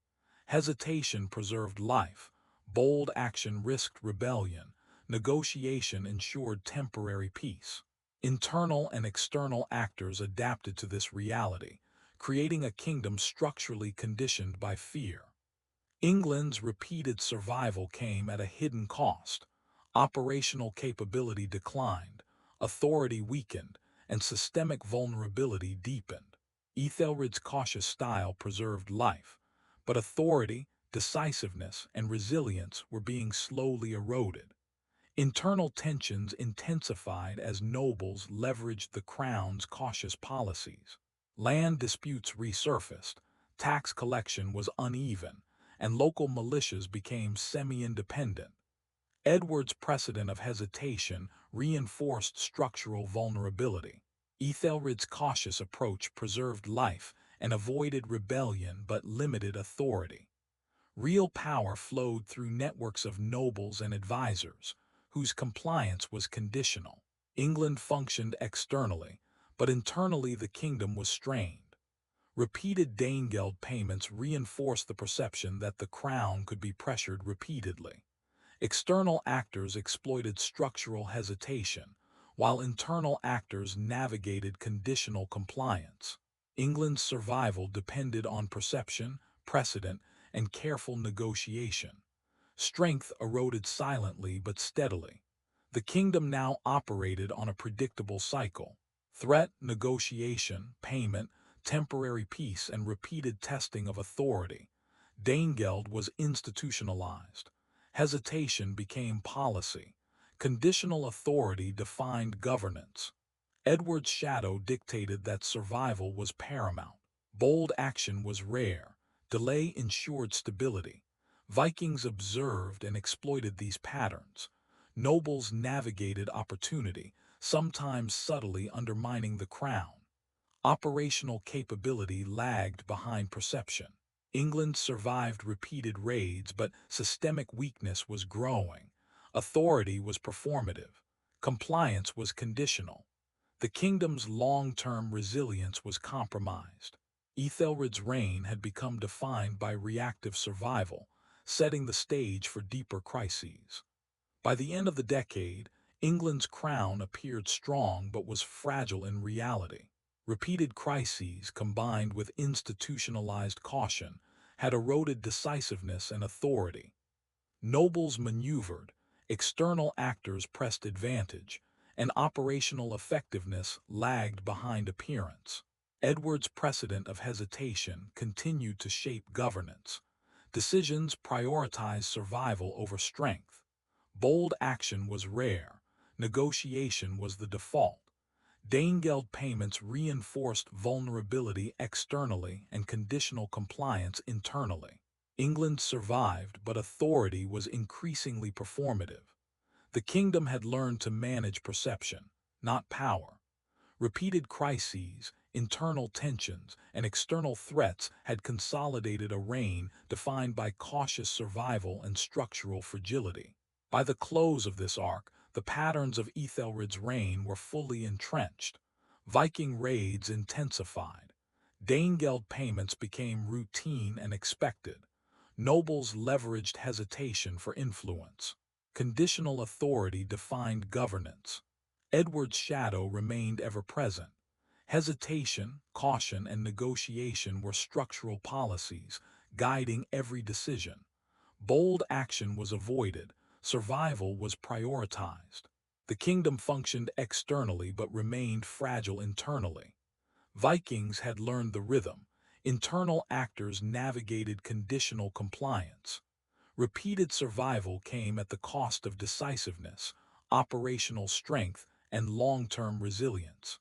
Authority was performative, compliance conditional. England had survived, but the kingdom's structural vulnerability had been encoded into policy and practice. The stage was set for decades of repeated crises, escalating tribute demands, and growing internal dissent. Æthelred's reign would be defined not by conquest, but by survival, negotiation, and the slow erosion of authority. A kingdom alive but fragile, conditioned by the shadow of a murdered boy king decades earlier. By the late 990s, Æthelred had institutionalized Danegeld. The kingdom survived by paying off Viking threats, yet each payment subtly weakened the crown's authority. Tributes became predictable, almost ceremonial, signaling England's willingness to avoid confrontation. Edward the Martyr's shadow guided decisions. Bold action was risky, hesitation ensured survival. Nobles navigated the system cautiously, maximizing local power where enforcement was weak. The kingdom's survival depended on perception and negotiation rather than force. While the treasury strained under repeated payments, the immediate danger was temporarily averted. Vikings observed patterns and adjusted their strategies, increasing raids where compliance was slow. England's reactive policy preserved life, but operational capacity eroded with each crisis. Æthelred's reign was defined by a delicate balance. Survival through negotiation and tribute, authority conditional, and decisions shaped by fear of rebellion and precedent. The kingdom appeared stable externally but was increasingly fragile internally. Internal tensions began to flare. Some nobles, dissatisfied with the crown's cautious policies, resisted paying taxes to fund Danegeld. Militia loyalties were inconsistent, and local leaders asserted autonomy. Edward's precedent of hesitation had unintentionally empowered these actors. The first large-scale internal revolts emerged, testing Æthelred's authority. Rebellions were fragmented, motivated by economic strain and frustration over perceived weakness. The king's cautious style prevented decisive suppression, relying instead on negotiation, compromise, and selective punishment. England survived externally from Viking threats, but internally, the crown's control was challenged. Authority became conditional. Nobles and advisors operated within the patterns of fear, delay, and cautious negotiation established decades earlier. Survival came at the cost of strength, decisiveness, and operational cohesion. The kingdom had learned to preserve life over power, but structural vulnerability was growing. Repeated crises and cautious responses were slowly eroding Æthelred's reputation, setting the stage for more serious challenges in the decades to come. As internal revolts simmered, Viking raids became more daring and frequent. Their campaigns were increasingly coordinated, targeting towns, monasteries, and trade hubs. England's reactive policies were stretched thin. Æthelred's reliance on Danegeld had pacified raiders temporarily, but each payment reinforced the kingdom's vulnerability. Vikings recognized a pattern. Intimidation produced payment, hesitation delayed conflict, bold action was rare. Edward's shadow continued to shape governance, caution over initiative, survival over strength. Local nobles, preoccupied with asserting autonomy, were less able to support centralized military responses. England's operational capacity lagged behind perception. Tributes temporarily restored peace, but each payment deepened dependence. Survival was maintained at the cost of authority and long-term stability. The stage was set for an increasingly troubled reign. Repeated crises, internal dissent, and predictable external threats created a kingdom structurally conditioned by fear, negotiation, and cautious delay. England was alive but fragile. Repeated Danegeld payments placed an enormous burden on England's economy. Taxes were collected under duress, local trade slowed, and resources were diverted from infrastructure to defense. Nobles sometimes resisted, further straining the system. Æthelred faced a delicate balance: pay and survive, or resist and risk destruction. Each tribute was a temporary solution, reinforcing a cycle of threat, payment, and conditional authority. Edward's shadow guided decisions, hesitation preserved life, bold action carried social and political risks. The kingdom's operational effectiveness lagged behind its survival strategy. Troop coordination was slow, fortifications insufficient, local loyalty uneven. Vikings had learned to exploit predictable caution. England functioned, but systemic fragility deepened. Authority depended on perception, negotiation, and precedent. Repeated survival through tribute was a short-term success, but the long-term consequences became increasingly clear. Æthelred's cautious reign maintained life and order, yet the erosion of authority, operational strength, and resilience set the stage for decades of mounting crises. Internal resistance grew as economic strain and frustration with the crown's caution intensified. Revolts spread across multiple shires, fueled by unpaid taxes, militia dissatisfaction, and local ambitions. Æthelred's hesitation, guided by Edward's precedent, limited decisive military suppression. The king relied on negotiation, strategic compromise, and selective punishment. Survival was achieved, but authority was conditional and increasingly performative. Nobles operated within structural patterns of fear and delay, leveraging the king's caution for personal gain. England's ability to respond to internal and external threats was constrained. Viking raids continued unabated, while localized revolts diverted resources and attention. The kingdom's cohesion weakened. Operational capacity lagged behind perception. Edward's shadow ensured that caution remained a guiding principle. Bold action was avoided, survival prioritized. The first decade of combined internal unrest and external pressure revealed structural vulnerabilities that would define Æthelred's troubled reign. To manage simultaneous internal and external threats, Æthelred attempted to coordinate defenses across shires. The Field was mobilized, fortifications strengthened, and coastal patrols increased. Despite these efforts, command was fragmented. Loyalties varied, training was uneven, and communication was slow. Edward's legacy of cautious governance continued to influence decisions. Avoid risk, preserve life, and negotiate wherever possible. Vikings observed these patterns. Repeated raids became increasingly strategic, targeting weak points and exploiting gaps. The kingdom's survival strategy, based on negotiation and delay, preserved life but revealed systemic limitations. Internal actors adjusted as well. Nobles leveraged uneven enforcement to protect local interests, sometimes undermining centralized authority. England's external defense and internal cohesion were constrained by structural caution.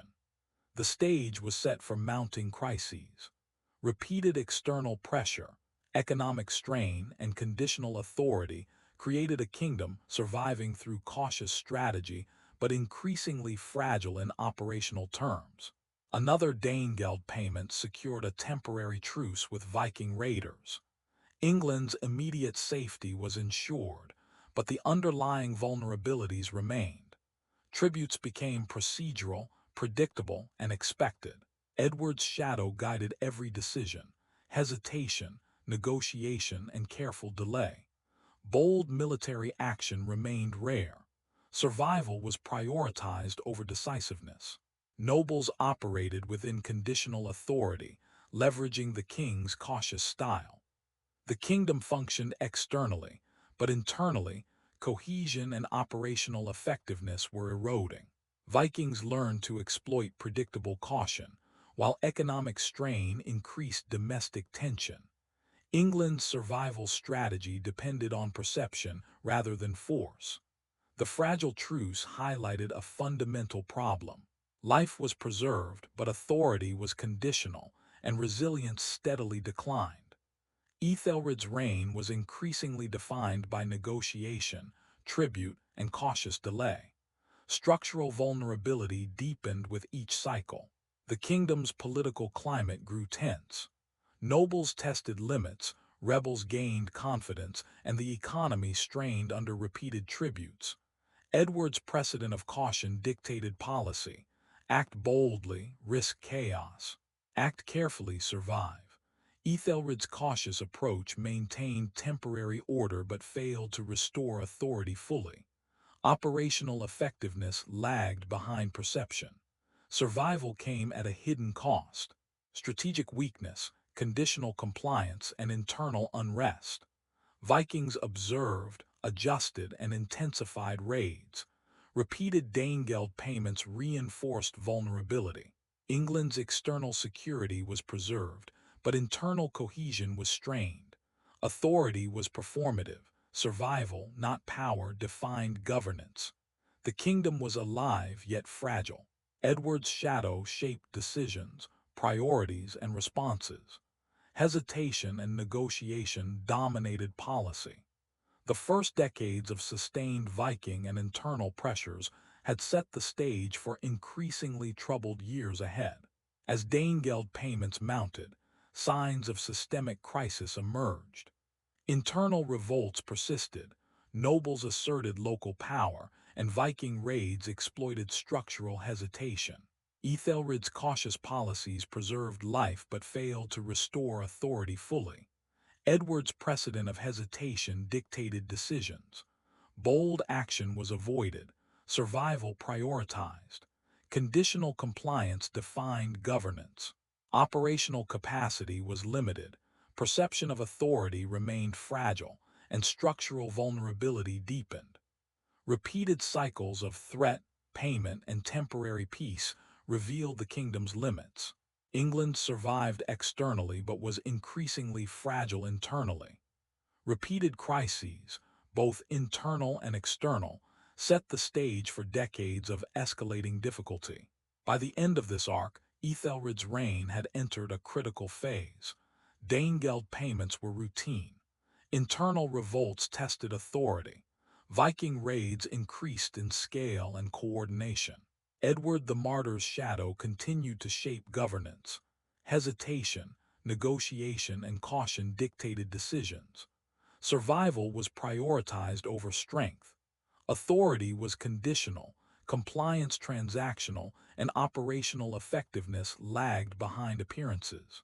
The kingdom functioned externally but remained fragile internally. Nobles leveraged structural weakness. Vikings observed and exploited predictable patterns. England survived, yet resilience, decisiveness, and long-term authority eroded steadily. The stage was set for historically catastrophic years ahead. Repeated crises, escalating tribute, internal dissent, and growing vulnerability to external threats. Æthelred's reign would increasingly be defined not by conquest or decisive leadership, but by survival, negotiation, and the slow unraveling of authority. The kingdom was alive, yet structurally fragile. Conditional compliance, reactive policy, and repeated survival had become the defining characteristics of his reign, setting the stage for decades of turmoil that would test both the monarchy and the very fabric of England itself. By the early 1000s, England's stability had become a fragile illusion. Viking fleets were growing larger, better coordinated, and more ruthless. Raids targeted monasteries, trade towns, and coastal strongholds with alarming precision. England's traditional defenses, the Field, local fortifications, and watchtowers, struggled to respond. Æthelred faced impossible choices. Edward the Martyr's shadow loomed over every decision. Boldness risked revolt, hesitation risked devastation. The king relied heavily on Danegeld, a temporary balm that both pacified and revealed weakness. Each payment reinforced the Vikings' confidence, demonstrating that intimidation worked. Nobles, stretched between loyalty to the crown and local interests, sometimes delayed contributions or withheld troops. Internal cohesion was fracturing. Authority became symbolic, operational power conditional. Survival had been prioritized for decades, but the kingdom was increasingly fragile. The stage was set for a series of crises that would define Æthelred's reign: escalating raids, failed military expeditions, and growing internal unrest. England remained alive, yet structurally vulnerable, a kingdom balancing on the edge of catastrophe. Viking attacks intensified, stretching England's defenses to their limits. Entire towns were plundered in quick succession, monasteries destroyed, and trade networks disrupted. Raiding fleets grew in size and sophistication, forcing Æthelred to mobilize larger armies more frequently. Despite these efforts, coordination remained slow and fragmented. The Field was ill-trained for sustained campaigns, and regional lords often prioritized local safety over central commands. Edward the Martyr's precedent of caution dictated policy: act slowly, avoid bold confrontation, negotiate where possible. Danegeld became routine, a temporary truce bought at immense economic and political cost. Repeated payments preserved life, but reinforced vulnerability. Each tribute was a signal that England could be coerced, emboldening Viking commanders and eroding the perception of royal authority. Internal tensions rose alongside external threats. Nobles observed patterns of negotiation and hesitation, leveraging structural weaknesses for their own advantage. England functioned, but authority was increasingly symbolic, and operational capacity lagged behind appearances. Survival had been maintained for decades, but the kingdom was approaching the limits of endurance. Repeated crises revealed a structural fragility baked into governance, a system conditioned by fear, negotiation, and caution, traits inherited from Edward's legacy and tested repeatedly under Æthelred.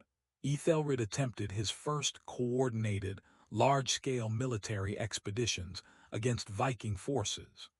Troops from multiple shires were called to assemble, with the promise of royal support and centralized command. In practice, these expeditions struggled. Logistics faltered, communication between leaders was inconsistent, and local militias were often reluctant to fight far from home. Edward's shadow continued to influence every decision. Bold action risked internal unrest. Hesitation preserved life. Battles were inconclusive. Viking forces, highly mobile and experienced, exploited England's weaknesses. Retreats and partial victories were common. Danegeld payments were quickly reinstated, signaling to both internal and external actors that coercion succeeded where military force faltered. The kingdom's reputation suffered. Nobles grew frustrated with inconsistent leadership, while Vikings recognized patterns of hesitation and limited response. England survived, but operational effectiveness and morale were declining. Survival came at the cost of authority, cohesion, and long-term resilience. Repeated Danegeld payments strained England's economy.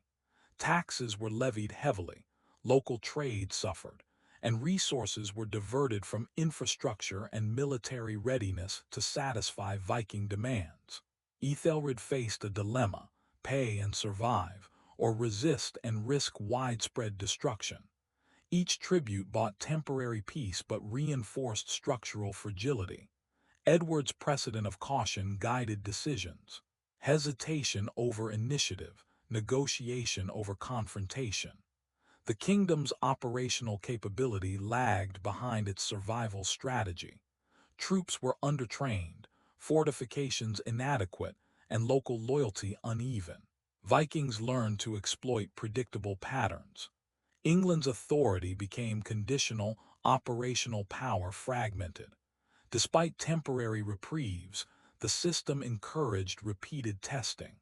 Nobles leveraged hesitation, sometimes withholding support or diverting resources. Survival was maintained, but authority, decisiveness, and resilience eroded steadily. This cycle, threat, tribute, temporary peace, defined Æthelred's reign. England's ability to withstand sustained aggression weakened even as life was preserved. Structural fragility deepened, setting the stage for decades of escalating crises and mounting internal and external challenges. Internal unrest spread as economic strain and repeated crises tested England's cohesion. Nobles asserted authority locally, often resisting taxes intended for Danegeld payments. Militia loyalty wavered. Edward's precedent of cautious governance limited decisive royal responses. Æthelred relied on negotiation, compromise, and selective punishment. Survival was achieved, but authority was increasingly conditional. Nobles and advisors navigated structural hesitation to expand influence or protect local interests. Simultaneously, Viking raids pressed relentlessly. England's fragmented military responses were insufficient to prevent plundering. Tributes temporarily restored peace, but reinforced the perception that the crown could be coerced repeatedly. The kingdom functioned externally, but operational capacity and internal cohesion were under strain. Repeated crises highlighted systemic vulnerability, encoded into governance over decades. Survival defined policy, but authority and resilience steadily eroded. Edward's shadow ensured that hesitation remained central to decision-making. Bold action was rare. Survival took precedence. England was alive, yet structurally fragile, caught between external threats and internal pressures that would shape the trajectory of Æthelred's increasingly troubled reign. To counter internal and external threats, Æthelred attempted limited centralization. Councils were convened more frequently, taxes enforced rigorously, and efforts to coordinate militias across shires intensified. In practice, these efforts faced resistance. Nobles prioritized local concerns, troops were unevenly trained, and communication was slow. Edward's legacy of caution constrained bold action. Rapid military mobilization risked rebellion. Hesitation preserved survival. Vikings observed these limitations, targeting weak points, striking coastal towns, and avoiding heavily defended areas. Repeated tributes became necessary to prevent widespread destruction. England survived, but operational efficiency lagged behind survival strategy. The kingdom's external stability masked internal fractures. Conditional authority, structural hesitation, and repeated crises defined governance. Æthelred's cautious approach preserved life but steadily eroded decisiveness, morale, and long-term resilience. Viking raids evolved into coordinated campaigns. Multiple fleets struck simultaneously along the east and south coasts, overwhelming local defenses and exploiting England's fragmented response. Æthelred's cautious military expeditions were reactive, and operational coordination remained weak. Tributes temporarily pacified raiders, but the underlying structural weaknesses persisted. Edward's precedent of hesitation guided every decision: prioritize survival, avoid risk, and negotiate when possible. Internal actors adapted as well. Nobles leveraged systemic fragility to assert local authority. England's authority was increasingly symbolic, compliance conditional, and operational capability limited. The kingdom survived externally, but its ability to respond decisively had been steadily eroded. Repeated crises, internal dissent, and escalating external threats created a kingdom structurally conditioned by caution and negotiation. Survival was achieved, but resilience and authority were in decline. Large-scale military expeditions against Viking raiders continued to falter. Troops mobilized slowly, coordination across shires was inconsistent, and local loyalty was unreliable. Edward the Martyr's legacy ensured hesitation dominated strategic decisions. Bold action risked rebellion, delay preserved life. England survived, but victories were incomplete and retreats frequent. Each failure reinforced reliance on Danegeld, deepening economic strain and political vulnerability. Vikings learned to exploit patterns of hesitation. Raiding tactics became increasingly sophisticated, targeting weakly defended towns and maximizing extraction of tribute. England's operational capacity lagged behind survival strategy. Authority was conditional, compliance was transactional. The kingdom's fragility became visible to both internal and external observers.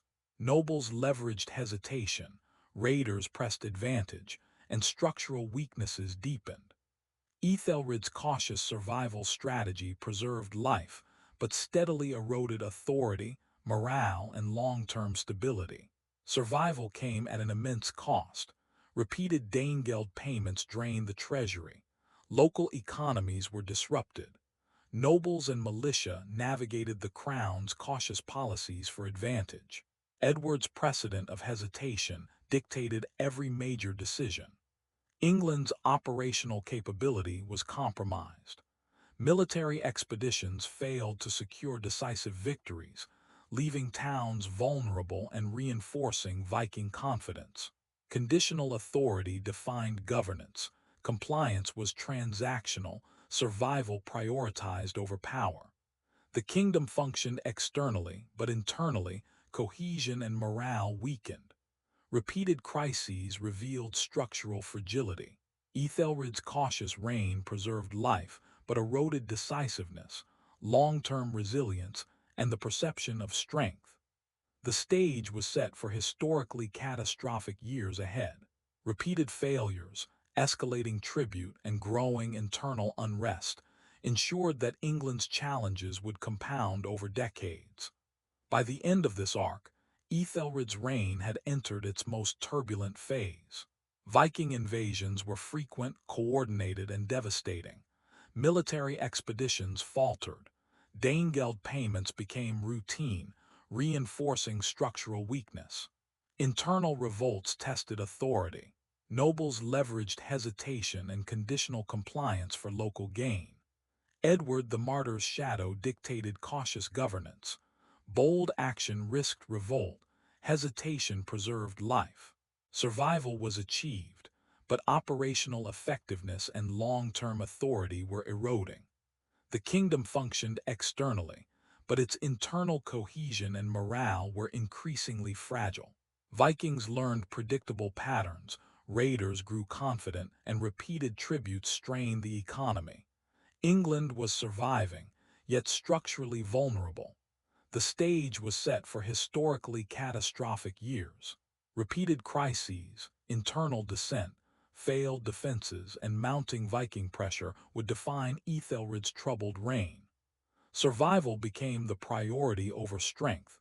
Negotiation replaced decisive action, and hesitation guided policy. England remained alive, yet structurally fragile, a kingdom conditioned by fear, negotiation, and repeated survival. The next decades would test both the crown and the very fabric of the realm. marking Æthelred's reign as one defined less by victories and more by cautious survival amidst relentless crisis. By the early 1010s, England's fragile stability was unraveling. Viking invasions grew relentless, coordinated, and devastating. Raiding fleets targeted major ports, coastal towns, and monasteries, leaving devastation in their wake. Æthelred's cautious governance, hesitation over boldness, negotiation over confrontation, was now a liability. Repeated Danegeld payments temporarily pacified raiders, but each tribute drained the treasury and exposed structural weaknesses. Nobles, frustrated by the crown's inability to assert authority, began testing limits, withholding support or acting independently. Edward the Martyr's shadow continued to influence every decision. Bold action risked rebellion, hesitation preserved life.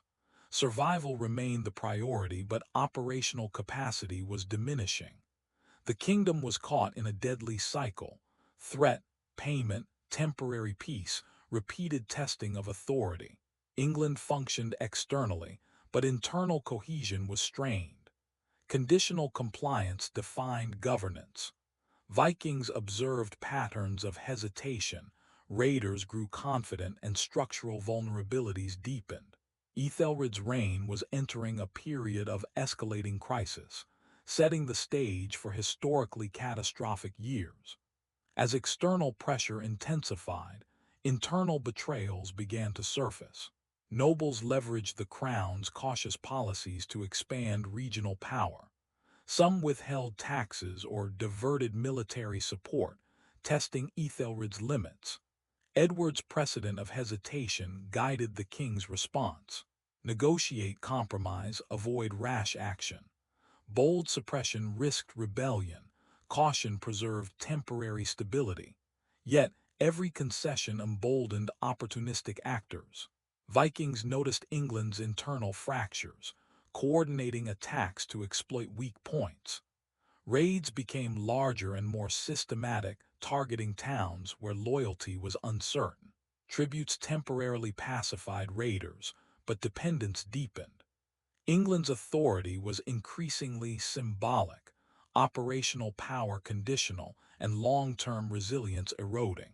These betrayals foreshadowed the breakdowns that would define Æthelred's later reign.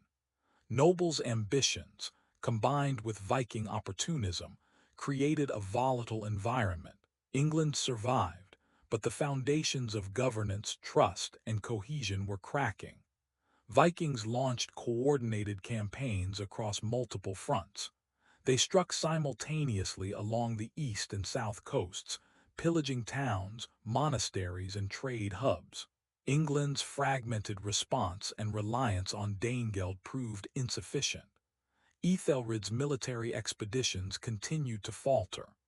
Coordination between shires was poor, militia loyalty uneven, and operational planning constrained by the shadow of Edward the Martyr.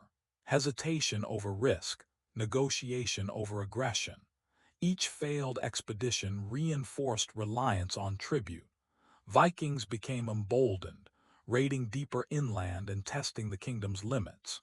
England survived, but authority, morale, and resilience steadily declined.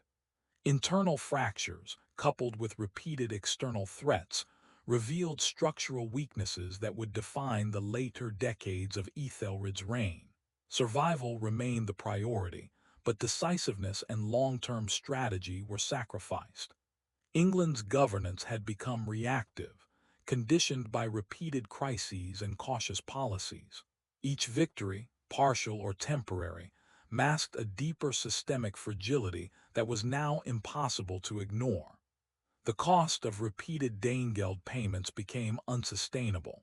England's treasury was strained, trade disrupted, and local economies burdened. Nobles resented heavy taxation, sometimes resisting collection outright. Æthelred faced a dilemma: pay and survive, or resist and risk devastation. Every tribute temporarily pacified Vikings, but reinforced structural weakness. Edward the Martyr's shadow continued to guide decisions. caution over boldness, negotiation over confrontation. The kingdom's operational capacity lagged behind its survival strategy. Troops were undertrained, fortifications insufficient, and internal loyalty uneven. Vikings observed predictable patterns and struck strategically, while nobles leveraged hesitation to consolidate power locally. Survival was achieved, but at great cost. Authority, operational strength, and resilience steadily eroded. England remained functional externally, yet structurally fragile internally. The kingdom's cautious governance, born from centuries of precedent, was now testing the limits of endurance. By this stage, England's internal and external systems were under extreme strain. Nobles were increasingly autonomous, militia loyalty fragmented, and Viking raids relentless. Edward's legacy of cautious governance continued to limit decisive responses. Æthelred relied on negotiation, compromise, and selective enforcement. Survival remained the priority, but operational effectiveness was declining. Repeated Danegeld payments preserved temporary peace, but exposed structural fragility. The kingdom appeared stable externally, but internal cohesion was fragile. Nobles tested limits, opportunistic actors exploited weakness, and the crown's authority was symbolic more than practical. Vikings adapted, increasing the frequency and coordination of raids. Signs of collapse were visible: uncoordinated military campaigns, delayed responses, and rising internal dissent. England had survived through negotiation and tribute, but resilience and authority were steadily eroding. The next decades would see this fragility transform into widespread crisis, shaping Æthelred's legacy as one of survival overshadowed by failure. Æthelred's attempts to organize large-scale military campaigns repeatedly failed.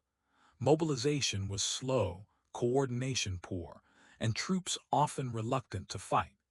Edward the Martyr's shadow ensured that bold action was avoided. Hesitation preserved temporary stability, but limited results. Vikings exploited England's weaknesses, conducting fast, strategic raids. Partial victories were followed by retreats, while Danegeld payments became necessary to temporarily pacify invaders. Internal morale declined, and the perception of royal authority weakened.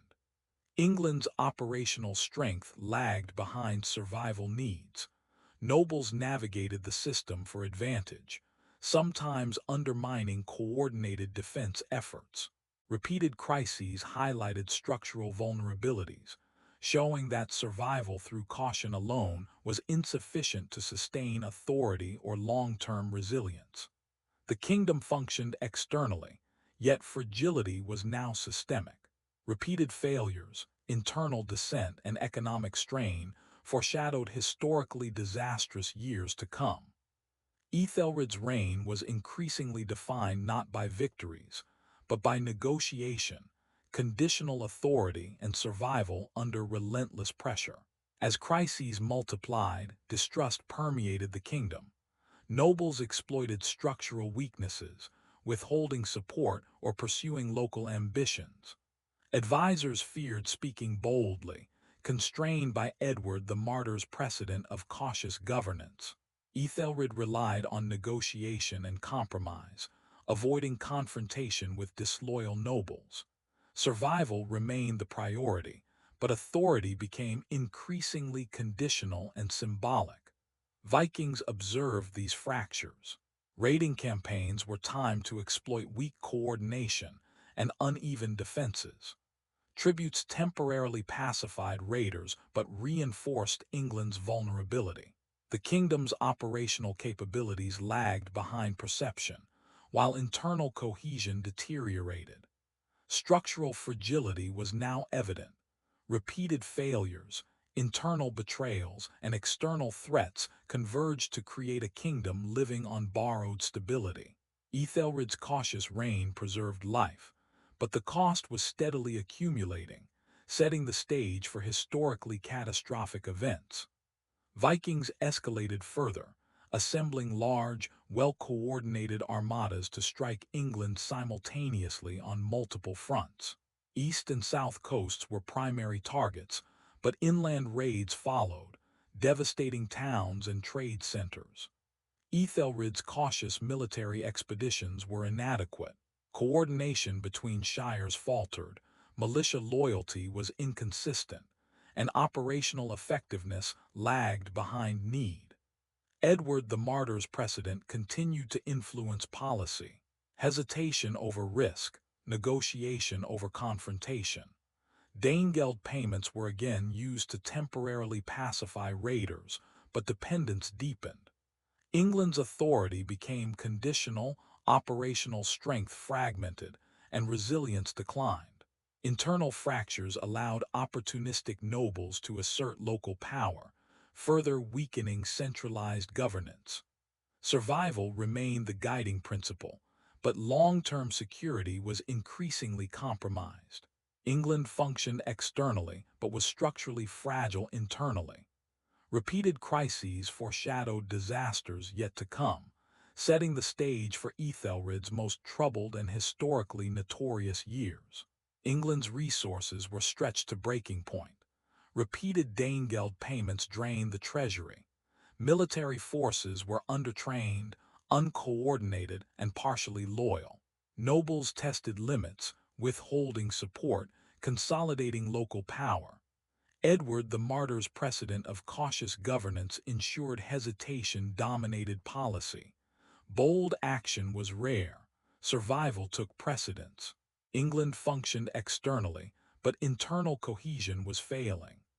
Operational strength lagged behind perception.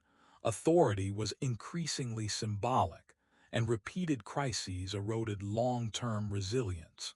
Vikings pressed advantage, raiding with precision and coordination. Tributes temporarily restored peace, but structural fragility was now obvious. England had survived repeated crises, but the kingdom's endurance had limits. The stage was set for catastrophic events. Internal betrayals, failed military expeditions, economic strain, and relentless Viking attacks foreshadowed Æthelred's historically disastrous later years. Survival was maintained, but strength, cohesion, and authority steadily declined. By the close of this arc, Æthelred's reign had reached a tipping point. Viking invasions were relentless and coordinated, military expeditions repeatedly failed, and internal fractures undermined centralized authority. Repeated Danegeld payments preserved life but reinforced structural weakness.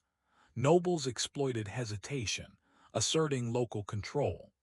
Edward the Martyr's precedent of cautious governance ensured survival but limited decisiveness.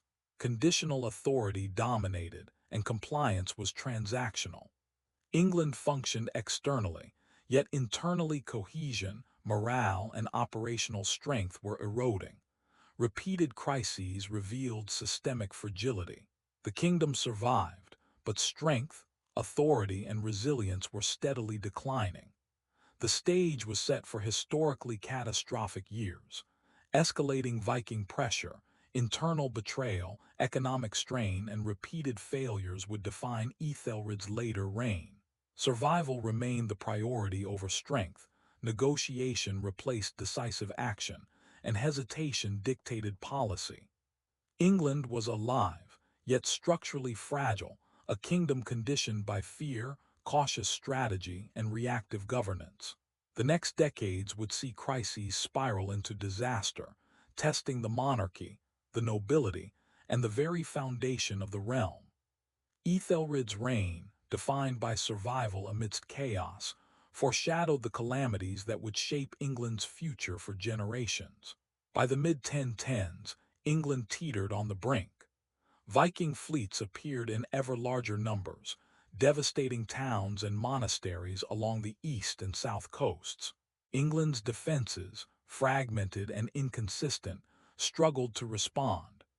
Æthelred's cautious governance, hesitation over boldness, negotiation over confrontation, had preserved life but eroded authority. Internal betrayals intensified.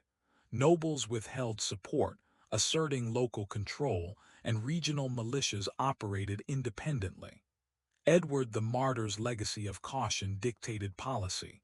Bold action risked rebellion. Hesitation preserved temporary stability.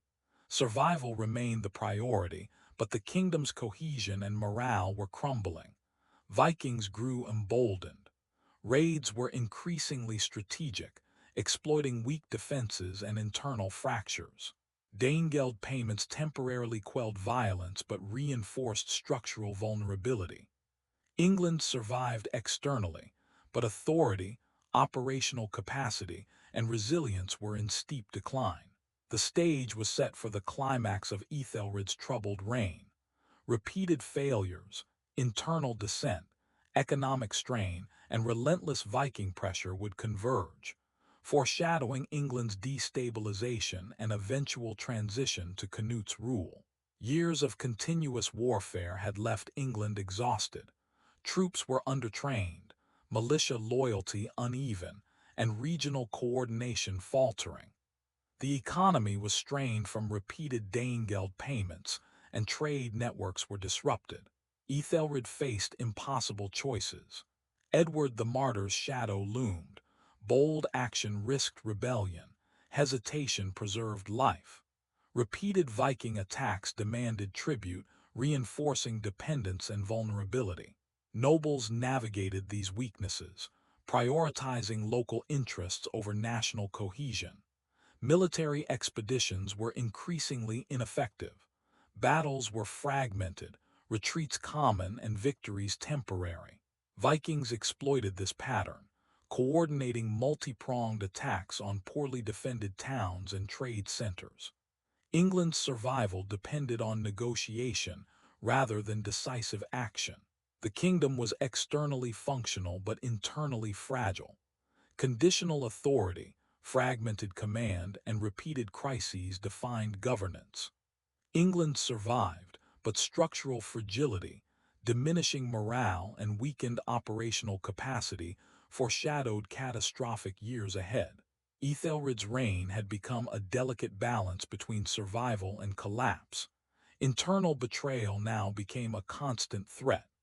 Nobles withheld taxes, diverted resources, and sometimes negotiated independently with Viking forces.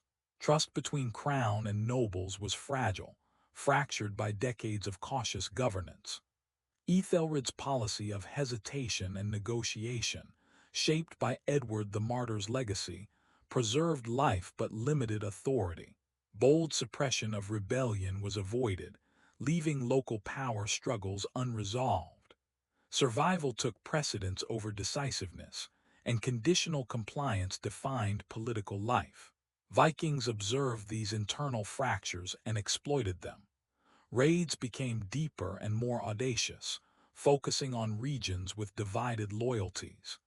Danegeld payments were repeated, temporarily pacifying raiders but further eroding operational independence. England survived externally, yet structurally fragile internally, teetering on the edge of systemic collapse. Authority had become symbolic, operational strength limited, and resilience declining. Æthelred's reign was defined by survival through negotiation, yet the kingdom's long-term stability was in jeopardy.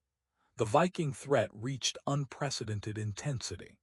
Massive fleets struck simultaneously along the east, south, and even northern coasts. Towns, monasteries, and trade centers were systematically targeted. England's fragmented defenses struggled to respond.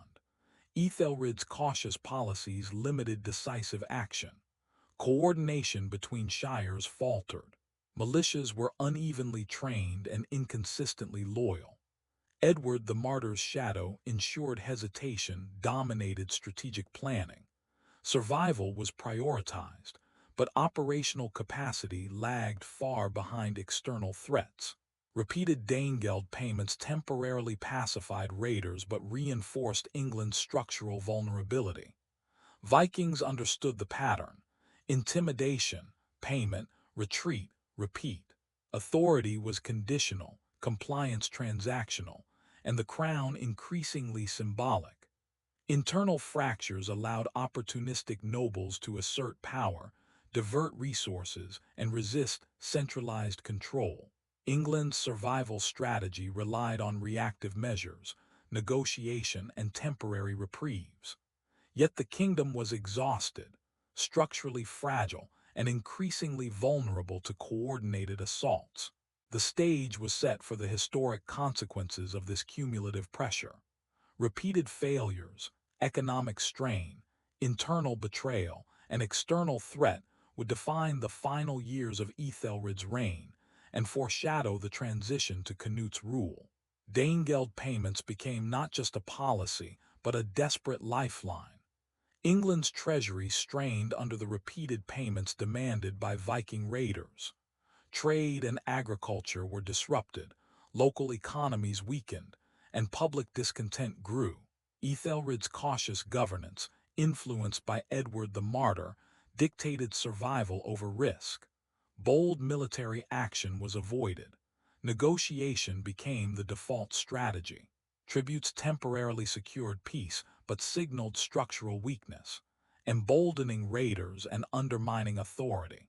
Nobles exploited these conditions, asserting local control and resisting central authority. England survived externally, yet internal cohesion and operational capability steadily declined. Conditional compliance became the norm. Trust in the crown diminished. The kingdom was functioning but only just. Life persisted, yet resilience, morale, and strategic strength were diminishing. Æthelred's reign, once defined by cautious survival, now appeared as a prelude to larger crises. Repeated cycles of threat, payment, and temporary peace foreshadowed the historically catastrophic events soon to engulf the realm. Frustration and fatigue among nobles and local militias boiled over into open dissent. Some nobles defied central authority outright, withholding support for military campaigns or diverting resources. Edward the Martyr's precedent of cautious governance limited Æthelred's ability to enforce obedience. The king relied on negotiation, compromise, and selective punishment. Survival remained the priority, but operational cohesion was increasingly impossible. Conditional authority defined governance. Nobles exploited structural weaknesses, and internal fractures became increasingly visible to external observers. Vikings continued to raid with impunity, exploiting weak coordination and uneven loyalties. Danegeld payments temporarily secured peace, yet reinforced structural vulnerability. England survived externally, but internally, authority, morale, and resilience steadily declined. This period marked the apex of domestic instability, laying the groundwork for systemic crises. England functioned, but its survival depended more on perception, negotiation, and temporary reprieves than on decisive leadership or operational strength. Æthelred's reign had entered its most perilous phase, foreshadowing the eventual transition to Canute and the prolonged instability that would shape early 11th century England. England's political unity was eroding. Nobles increasingly operated independently, enforcing local authority, levying their own taxes, and negotiating separately with Viking raiders. Edward the Martyr's precedent ensured that Æthelred's cautious policy limited bold suppression. Survival was prioritized, but authority, coordination, and operational capacity were steadily declining. Vikings exploited these fractures with growing precision. Raiding campaigns targeted regions where local resistance was weak or divided. Danegeld payments maintained temporary peace but reinforced structural vulnerability. England's governance was now reactive, conditional, and dependent on negotiation rather than decisive action. Internal fractures and repeated external attacks compounded the kingdom's fragility. Nobles leveraged hesitation, raiders exploited patterns, and the crown's symbolic authority became increasingly hollow. Survival persisted, but resilience, operational strength and national cohesion were fading. This stage foreshadowed England's transition to Canute and highlighted the cumulative consequences of decades of cautious, reactive governance. Æthelred's reign, defined by survival amid escalating crises, was now approaching its historical nadir. England's repeated crises had reached a critical point. Viking fleets struck with unprecedented coordination, internal dissent grew, and the economy faltered under the weight of tributes. Operational effectiveness was limited and morale had plummeted. Æthelred's cautious governance, shaped by Edward the Martyr, ensured survival but prevented decisive solutions. Bold action was rare.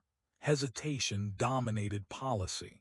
Nobles leveraged this structural weakness, asserting local control and undermining central authority. Repeated Danegeld payments temporarily quelled Viking raids but reinforced perception of vulnerability. England functioned externally, yet internally cohesion, authority, and resilience were declining rapidly. The kingdom was alive, yet fragile, on the precipice of systemic collapse. These pressures foreshadowed historically catastrophic years. The accumulation of failures, betrayals, and external threats would define Æthelred's final years and set the stage for the eventual transition to Canute, a moment that would reshape England's political landscape. Survival, negotiation, and cautious delay had become defining features of governance, a strategy that preserved life but undermined strength. As England struggled, the stage for Canute's eventual rise was being set. Viking raids weakened Æthelred's authority, eroded cohesion, and exhausted resources. Nobles' loyalty was increasingly transactional, while public trust in the crown waned. Æthelred's cautious governance preserved survival but prevented decisive action. Conditional authority dominated, operational strength lagged, and morale fell. Vikings pressed advantage relentlessly, and Danegeld payments had become institutionalized, embedding dependence and structural vulnerability. England functioned externally but was fragile internally. Political fragmentation, repeated military failures, and economic strain made the kingdom ripe for takeover by a determined, well-organized leader. Canute's eventual ascent was foreshadowed by the failures and vulnerabilities accumulated over decades of reactive, cautious rule. The kingdom remained alive but structurally weak. The lessons of survival through negotiation and hesitation had ensured continuity, yet compromised strength. Æthelred's reign would be remembered not for conquest, but for its struggle to maintain life amidst unrelenting pressure, setting the stage for England's next chapter under Canute. As the video concludes, Æthelred the Unready's reign stands as a study in cautious survival. Decades of Viking invasions, repeated Danegeld payments, and internal betrayals defined his rule. Authority was conditional, compliance transactional, and operational effectiveness lagged behind the appearance of stability. Edward the Martyr's legacy of hesitation guided every major decision. Boldness risked rebellion, hesitation preserved life. Survival remained paramount, but the kingdom's long-term resilience eroded steadily. Nobles leveraged structural weaknesses, Vikings exploited predictable patterns, and England functioned externally while fragmenting internally. The cumulative effect of decades of cautious governance, repeated crises, and strategic failures foreshadowed the eventual transition to Canute, whose decisive and ruthless approach would contrast sharply with Æthelred's reactive rule. The kingdom survived, yet structural fragility, internal dissent, and eroded authority were now defining features. Æthelred's legacy is complex. He preserved life in a period of relentless pressure, yet sacrificed decisiveness, operational strength, and long-term stability. The kingdom he left was alive, but fragile, conditioned by fear, negotiation, and cautious survival. England's story would continue under Canute, but the vulnerabilities encoded during Æthelred's reign would influence the kingdom's trajectory for decades, setting the stage for the challenges and transformations of the 11th century. As we reach the end of Æthelred the Unready's reign, the full scope of his challenges comes into focus. For decades, England faced relentless Viking invasions, repeated Danegeld payments, internal betrayals, and fractured loyalties. Æthelred's cautious governance, guided by Edward the Martyr's shadow of hesitation, preserved life, yet gradually eroded authority, operational strength, and long-term resilience. The kingdom survived externally, yet internally, cohesion was fragile. Nobles leveraged weaknesses, Vikings exploited predictable patterns, and conditional compliance defined governance.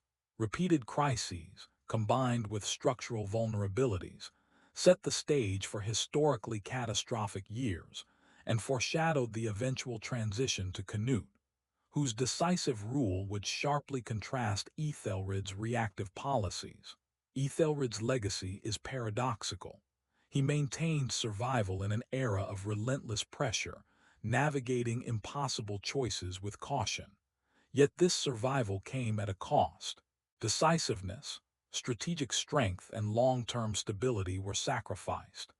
England endured, but its fragility became woven into the kingdom's fabric, shaping the challenges of the 11th century and leaving lessons for generations to come. Ultimately, Æthelred's story is a testament to the delicate balance between survival and authority. True leadership is not always measured in victories or conquests, but in the ability to sustain life, maintain cohesion, and navigate crises. Even when the odds seem insurmountable, England survived, but the lessons of Æthelred's reign echo as a cautionary tale of power, prudence, and the hidden costs of cautious survival.